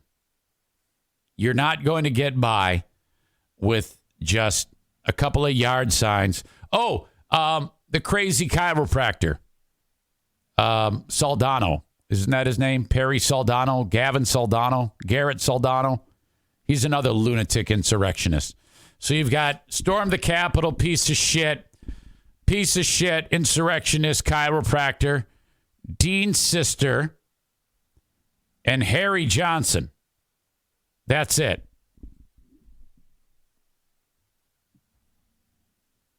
And Governor Whitmer. At this rate, Governor Whitmer is going to win in a landslide. It is February, so we have March, April, May, June, July, August, September, October, November. Yeah, I had to count. 9 months until the next election in the great state of Michigan. Whitmer! Vote for Whitmer! Now, that could change. That could absolutely change. But until proven otherwise, as of February 23rd, I am going to vote for Gretchen Whitmer. All right? Is the sister hotter than Whitmer? Are you talking about Dean's sister? Zaniac Zoom says, then she'll flip the mandates. We'll be back on, and Eric will slob on her knob. Are you suggesting that the governor of Michigan has a penis? Is that what you're suggesting? It's a horrible thing to say. Have you ever made pasta and accidentally left it out and you look at it like, boy, I don't know if I should eat this. And then you ate it anyway? There is a fine line that, this is a totally different story, that you could cross and then wind up in a really, really bad spot. 19-year-old Massachusetts college student, I think is still nameless in the story, had some rice leftover rice, and some leftover chicken and lo mein from a restaurant. Days later, woke up with no legs and no fingers. Amputated. And that's what that person woke. Can you imagine in one breath, you're eating lo mein and chicken and rice, and then you wake up, how confusing that would be. That happened. This is a real story. The pasta or the lo mein and the rice became contaminated, and this is the end result. No legs, no fingers. 19-year-old admitted to the hospital with multiple organ failure, had both his legs and all his fingers amputated, had eaten the food from a restaurant soon after, and like brought it home and then ate it later. Soon after, he felt abdominal pain and his skin turned a shade of purple. The teenager was admitted to a hospital for shock, multiple organ failure, and rash, and his condition quickly declined. He experienced abnormal breathing, high blood pressure, and vomiting. The student had been healthy overall with regular drinking and smoking habits. No big deal. After further tests, the student was diagnosed. I'm going to try not to butcher this. I take pride in being able to pronounce things. Meningococcal purpura. Meningococcal purpura. Meningococcal purpura fulminant disease, which caused his stiff neck, nausea, respiratory collapse, shock, and organ failure. According to the report, purpura fulminant is a rare complication that comes with septic shock, which means the college student experienced, according to the report. Over the course of his hospital stay, his condition worsened and he developed necrosis, the death of tissue and cells. At that point, doctors had to amputate his legs and fingers. He also needed a pacemaker for 13 days to treat his cardiac dysfunction. So what the fuck happened? My God. Before I finish the story, how would you like to be a medical professional? God, I can't talk today. The whole point in your workday where you're like cutting off a leg, how does that not rattle you to your core? How is it? Because you know how we hear about like stressful jobs, like cops and firemen, and the things that they see on a daily basis. And then you oftentimes hear about a person in those professions taking their own life because of the stress. I mean, how do you not hear about the doctor who does this for a living? I mean, maybe it does happen. You just don't hear about it. I don't know. Maybe the amount of money they make makes them like, well, just part of a day's work. Let's go fucking buy a Bentley. I don't know. But I can't. Wow. What a traumatic way to make a living. Hacking off limbs. Oof. So what happened here? Experts have warned against the dangers of improperly storing leftover rice because items such as rice and pasta contain a bacterium called Bacillus cereus, cereus. That bacteria produces a toxin when food is left out too long, when heated and left out too long, according to the CDC. I don't believe a word of this. The CDC said it? No. Fake news. I'm not going to trust the CDC. They're part of Big Pharma. I'm a stupid fucking asshole. Dick. In 2008, A teenager died in his sleep after eating leftover pasta that was not refrigerated overnight.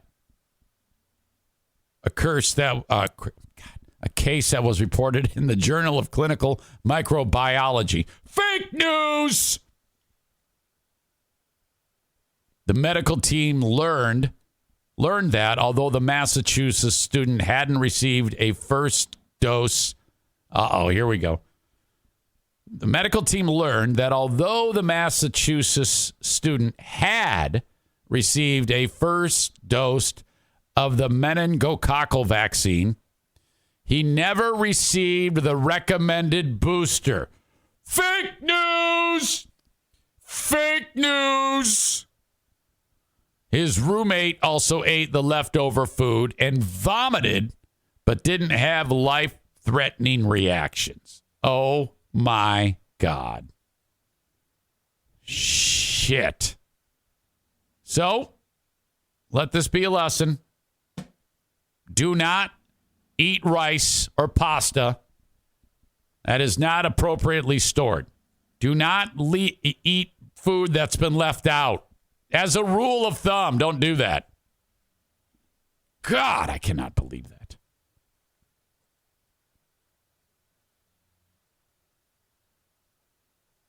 Boomer Bob says, oddest case of Tourette's I've ever seen. He tells the truth.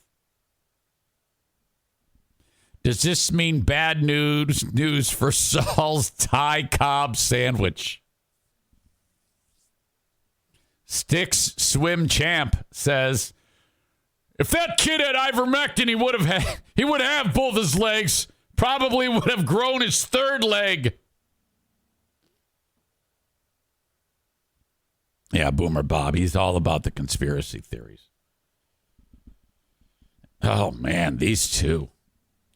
Boomer Bob and who's the other idiot?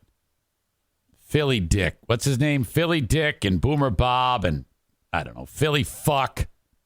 No. Is Boomer Bob's the Alabama dumbass, right? John Jizmingo, that's the guy. All right, you fuck you soul.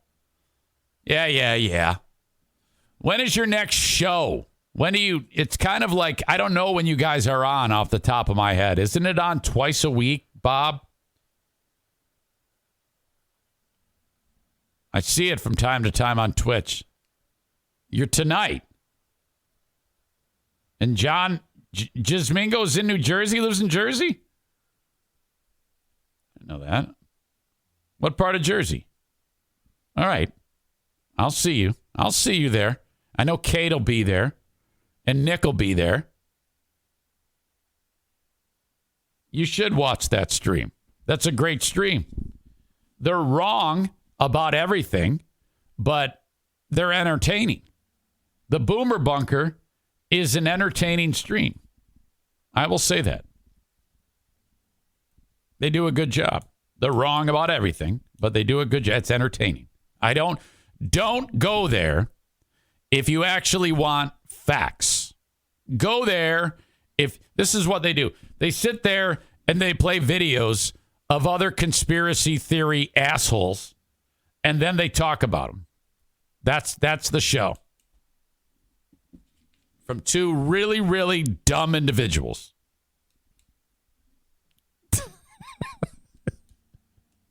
Like, fuck you, Eric Zane, you asshole.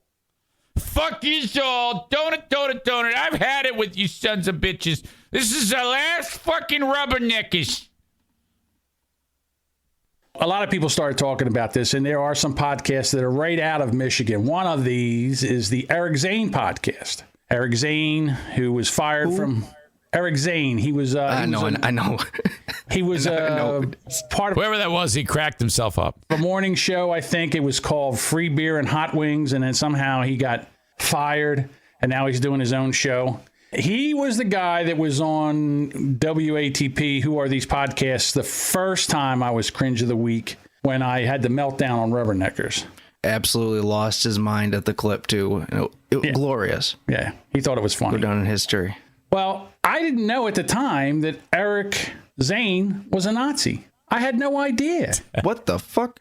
Yeah, he's a Nazi. This is how he responded to what Whitmer did. But Whitmer, in my opinion, hurt her chances of getting my vote with this bullshit move. She should have dropped the hammer. She should have said, she should have locked us all down again. She should have said vaccine mandates. Everybody has to get vaccinated or they have to leave Michigan or they're put in jail. She should have said that there's Gestapo on the street saying, show me your papers. I would have been all for that. But no, all you dummies now are going to win your Herman Cain Awards because of this shit. And she is partly responsible. Screw that. My God.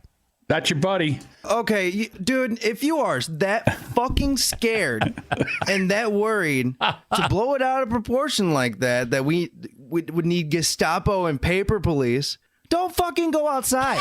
From what I understand, he's very close to Canada from where he lives. Canada. He should pack up his Nazi ass and move it right across the border to Canada, because that's exactly what they're doing. He would love it over there. I love going to Canada. You want to get fined for accidentally misgendering someone? Be my guest. He would love that.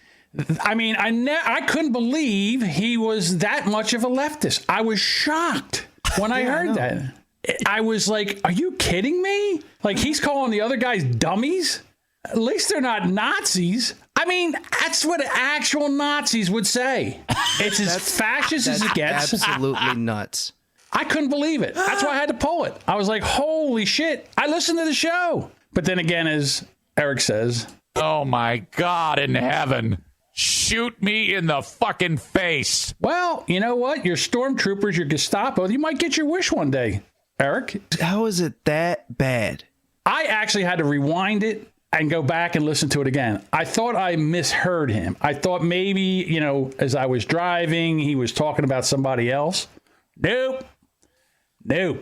Okay, so there's numerous comments here. Wings Guy 71 says no ear for sarcasm, eh, guys?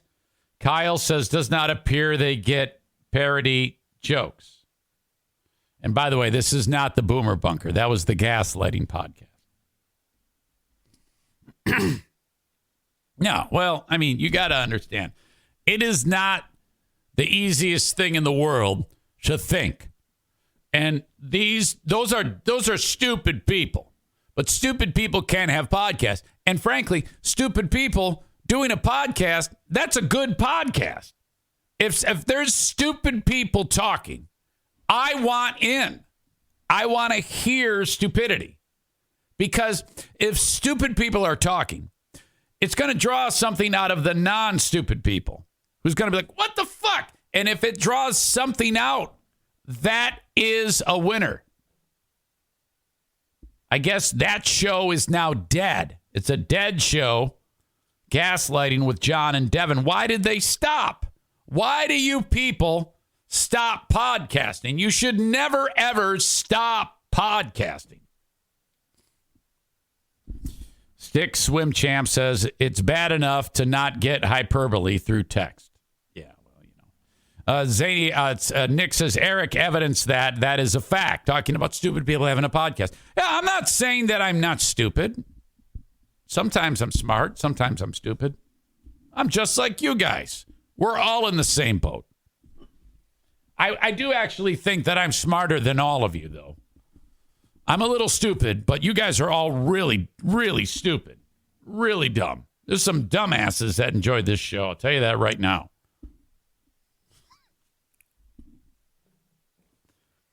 Okay. Where Zaniac Zoom makes more sense in the chat than the hosts do. Well, yeah, I can understand your opinion. I can, on this show, you absolutely make your opinions known here. That you are my sounding board. I am so happy that you are there. You can do that. What is that called again? There's a phenomenon.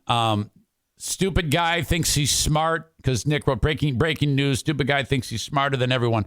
What the fuck is that? What is that called again? It's not called Godwin's Law or something like that. Godwin's Law is the Nazi thing. There's something that people say when someone thinks that they're smarter than they're not. the fuck is that? Adam the Odd, while you guys come up with that, Adam the Odd says Bob thinks vinyl is puke. Well, I kind of agree that vinyl sucks. I mean, I have a record player right here that was given to me as a gift. I've got a bunch of records over there. And what do? I listen on my fucking phone.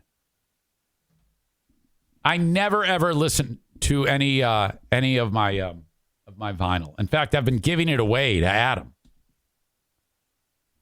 No, it's not conceited. That's not it. There's a term. There's a term for someone who thinks that they're smart. I gotta know what this is. As soon as I see it, I'll recognize it.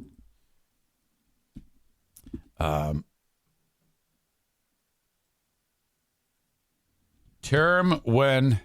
Uh-oh. Okay, hang on. This is a bad idea. Come on. Term when person thinks smart. Smartest person in room. Dunning-Kruger. That's it. The Dunning-Kruger effect. The Dunning-Kruger effect is a type of cognitive bias in which people believe they are smarter and more capable than they really are. That is me. I am absolutely that. Essentially, low ability people do not possess the skills needed to recognize their own incompetence. Maybe not, because I do recognize my incompetence. The combination of poor self-awareness and low cognitive ability leads them to overestimate their own capabilities. The term lends a scientific name and explanation to a problem that many people immediately recognize, that fools are blind to their own foolishness. As Charles Darwin wrote in his book, The Descent of Man, ignorance more frequently begets confidence than does knowledge. Well, where does that leave me? I think I'm just a dunce. I think I'm just an idiot. But I've had if you really want to, if you're around someone who is aware of that, and someone, or like, for example, Bill Simonson. If I'm around Bill Simonson and he's talking and I'm in a group of people and he starts making no sense again or saying something stupid or thinks that his opinion is right when it's not, you just have to say Dunning-Kruger. And the smart people in the room or people who are aware of that will go, uh-oh, they'll know the reference. Bill will not know that reference. If you say to Bill Dunning-Kruger, he's not going to know what you're talking about. Aram says this description is not Eric. He is an idiot on purpose. All right. Does it say Eric Zane underneath it? That's nice. Thank you. All right. Where am I here? Okay. We're running long. I have some great stories that I want to get to on the Patreon. One I have mixed feelings about. It was an 18-year-old girl at a Starbucks. An older man starts talking to her. The people that are working at the Starbucks assume the worst. And they sprung into action. This is kind of a sign of the times. I don't know if this is necessarily a bad thing. It was an overreaction, but I still think it was a good thing. I'll explain that. Also on the Patreon. There's a hot barista, and I'll show you what she looks like right here. And she, excuse me, she's getting a lot of odd requests. And shit, I don't want to. Now, I can't really show you because it'll reveal the story, and I don't want to do that. But she's super hot. And she's known as the bikini barista. So she's doing this on purpose. She knows This is, she's using God's gifts to make a little cash. But some of the male patrons keep asking her to do something that is a little odd. And I don't know how guys are fucking gross. They really are. I have long since adopted a goal to not be creepy. Because first of all, if you see silver-haired little shit like me walking around the gym, old men have a rap sheet of being creepy. And I'm well aware of this. And I've talked about this. The women at the gym dress, in workout clothes. And there's nothing I can do about that. And the workout clothes, they just leave nothing to the imagination. And I don't ever want to be the guy who someone thinks is a creep. So I look at the fucking floor. I look at the floor. I look at the ceiling. My eyes are just looking at the weights, and that's it. And yesterday, I was doing something on the bench, which, by the way, tangent out on this story. I was doing these things called skull crushers, and you lay on your back, and the weight, pretend I'm like laying down. You hold the weight up here with one of those squiggly bars that you use for curling, and I got it over my head, and you bring it down like this to your head and then back up. It works the back of your arms. And I don't put a lot of weight on there. And it's a pretty hard exercise.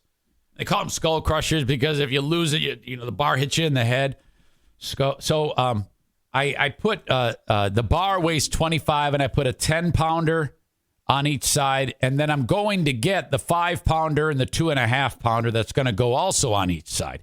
So I put the 10-pounder on, and then I walk over to where the weights are, and there's this enormous man. He's a big dude, and he looks like he could bench press the world. And I kid you not, this actually happened.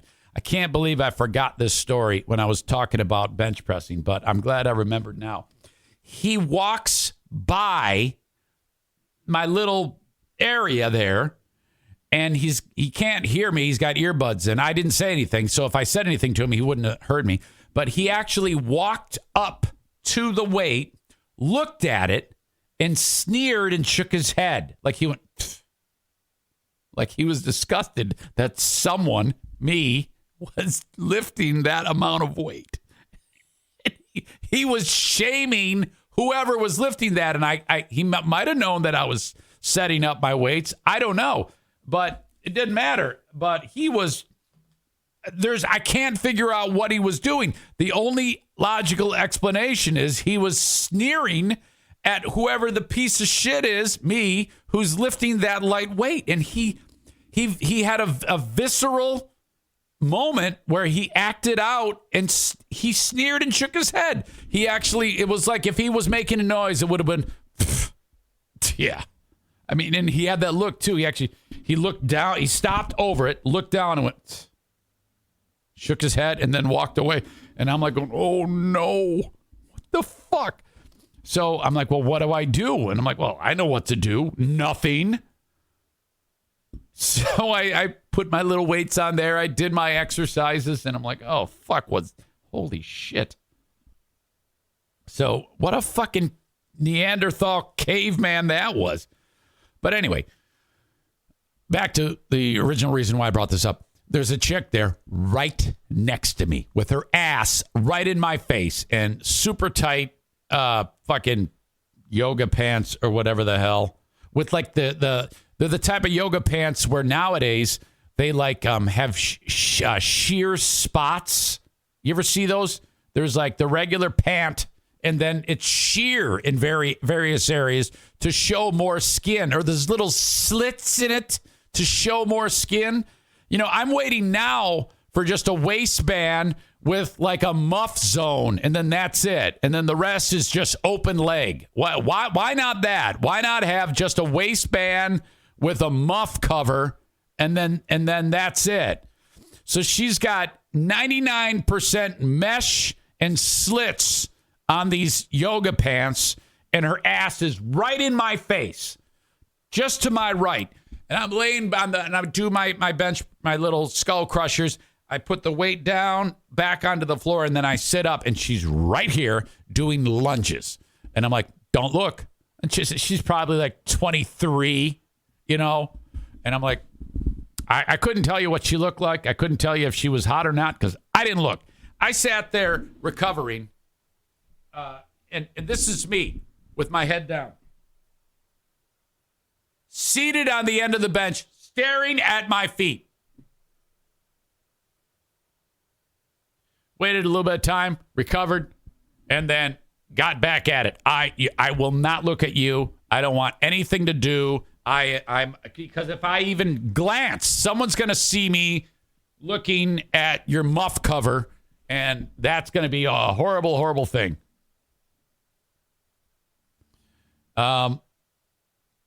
Eric is full of judgment. I didn't judge anything. All of my story is how I didn't look at her. Why is that? I'm not judging anyone, for one. Jesus, so GD dramatic. I'm not looking at you. Well, you are a person, you cannot relate to what I'm telling you. You cannot be pegged as a creeper. I can. You have no way of ascertaining this feeling that I could be possibly looked at that. Okay? So shut up, you stupid hussy. My God.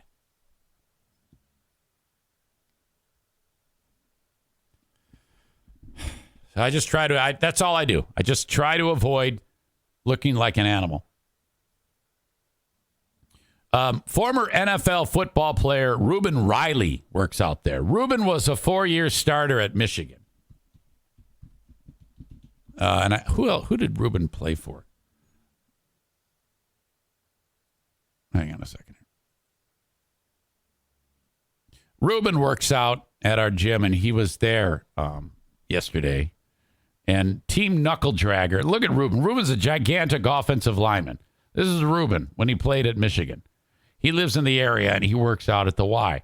So Reuben is over there with another gigantic man, and Team Knuckle Dragger is on hand. And Reuben is there, and I come walking up, and I say to Reuben, I go, hey, are these guys bothering you? And he goes, what? I go, yeah. If they give you any static, I will take care of your light work, Reuben. Just let me know. These guys don't shut up. And he goes, yeah, I tell you what, if you have a remote control to quiet them and mute them, that would be great. That's our pal, Reuben Riley. And I think Reuben, I'm not really sure about his pro career. I think he bounced around a little bit, but he is, I mean, my God, he fills up a room. Sweet guy, too. Very, very nice man. Works out with your old pal, Eric Zane.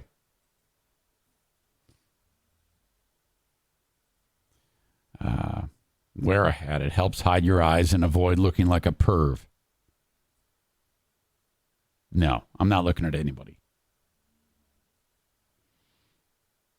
Zero expectation of privacy the minute you leave the walls. You live behind, don't like it. Cool, fuck out of here. Well, yeah, maybe, but I just don't want to be seen looking at someone that I shouldn't be looking at. I'm very, very conscientious of that. Okay. So, anyway, this barista, she has a bikini on. So she serves a coffee. The guys are asking her to do something weird, and it's creepy as fuck. We'll talk about that on the Patreon. Got the asshole of the day coming up in just a second. Yesterday was the necrophiliac asshole who, just south of here in the Kalamazoo area, looked up how to have sex with the dead, and then got in his car and ran over some lady out for a run and dragged her body off to the woods and had sex with her. I cannot believe that story. And then the lawyer for the necrophiliac is like, definitely allow him to make bail? I don't think so. We'll be looking for an asshole of the day in mere moments. Bennett Flooring Installation reminds you that they're giving away a flooring install. This is going to cost you $0. We are looking for a recipient for this. In round number 3 of the Bennett Flooring Installation Great Flooring Giveaway. If you've sent an email in the past, I deleted it. Can you send it again? Also, if you're just hearing about this for the first time, that's, I understand swallowing your pride and saying, hey, this would really, really help us out is not the easiest thing in the world to do. We can keep you anonymous, but I do have to scrutinize, so please send it along to eric@ericzaneshow.com. Someone is going to be awarded a flooring install into their home from Bennett Flooring Installation. It's coming up for the Easter season, so it'd be like, hallelujah, he has risen, let's get some free flooring. If you want to hire Bennett Flooring Installation, reach out. Call or text 616-318-0167 in West Michigan. The cheapest way to install flooring and have it look great is Bennett Flooring Installation, 616-318-0167. The flooring that I want you to buy it from Johnson Carpet One Floor and Home Discount Outlet. They are in Granville, Michigan, right behind Little Caesars along Chicago Drive. Okay. This is a warehouse. This isn't like a fancy showroom or anything like that. You're going to walk in to the little vestibule in front. There's a desk there. One of the staff's working there. How you doing? Yeah, I'm here to let's see what you got. All right, it's all in there. Big warehouse. Kent on a fucking forklift, driving around shit, pulling his hair out, trying to figure out where to put stacks of flooring that Darwin buys for a very low price. Darwin has the luxury of the nearby warehouse, so he buys flooring at a really, really low price from the manufacturers, and then he can send it along and sell it to you for a cheaper price than anyone else, I can promise you. So go to the discount outlet first, Johnson Carpet One Floor and Home Discount Outlet. If they don't have what you're looking for at a low price, go down the street to the main showroom. That's what you need to do. However, I'm guessing more often than not, you will find what you want at the discount outlet. Also, stand by, I got to sneeze.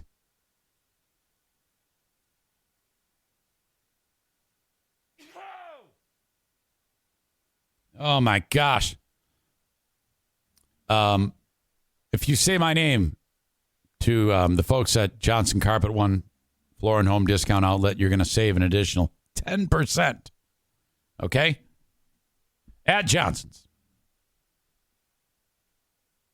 All right, asshole of the day. I talked a lot about Billy completely losing touch on that Juwan Howard story. I talked about Matt Stafford and his stupid wife and the stupid podcast and their stupid response to the dumb racist chick falling off the stage. We had the own goals. We had the man who's not 163 years old. We had Dear Meathead. We talked about eat leftovers, get your legs and fingers cut off. And I think I'm going to go with the guy who shamed me at the fucking gym. I can't think of anybody else who could be the asshole of the day.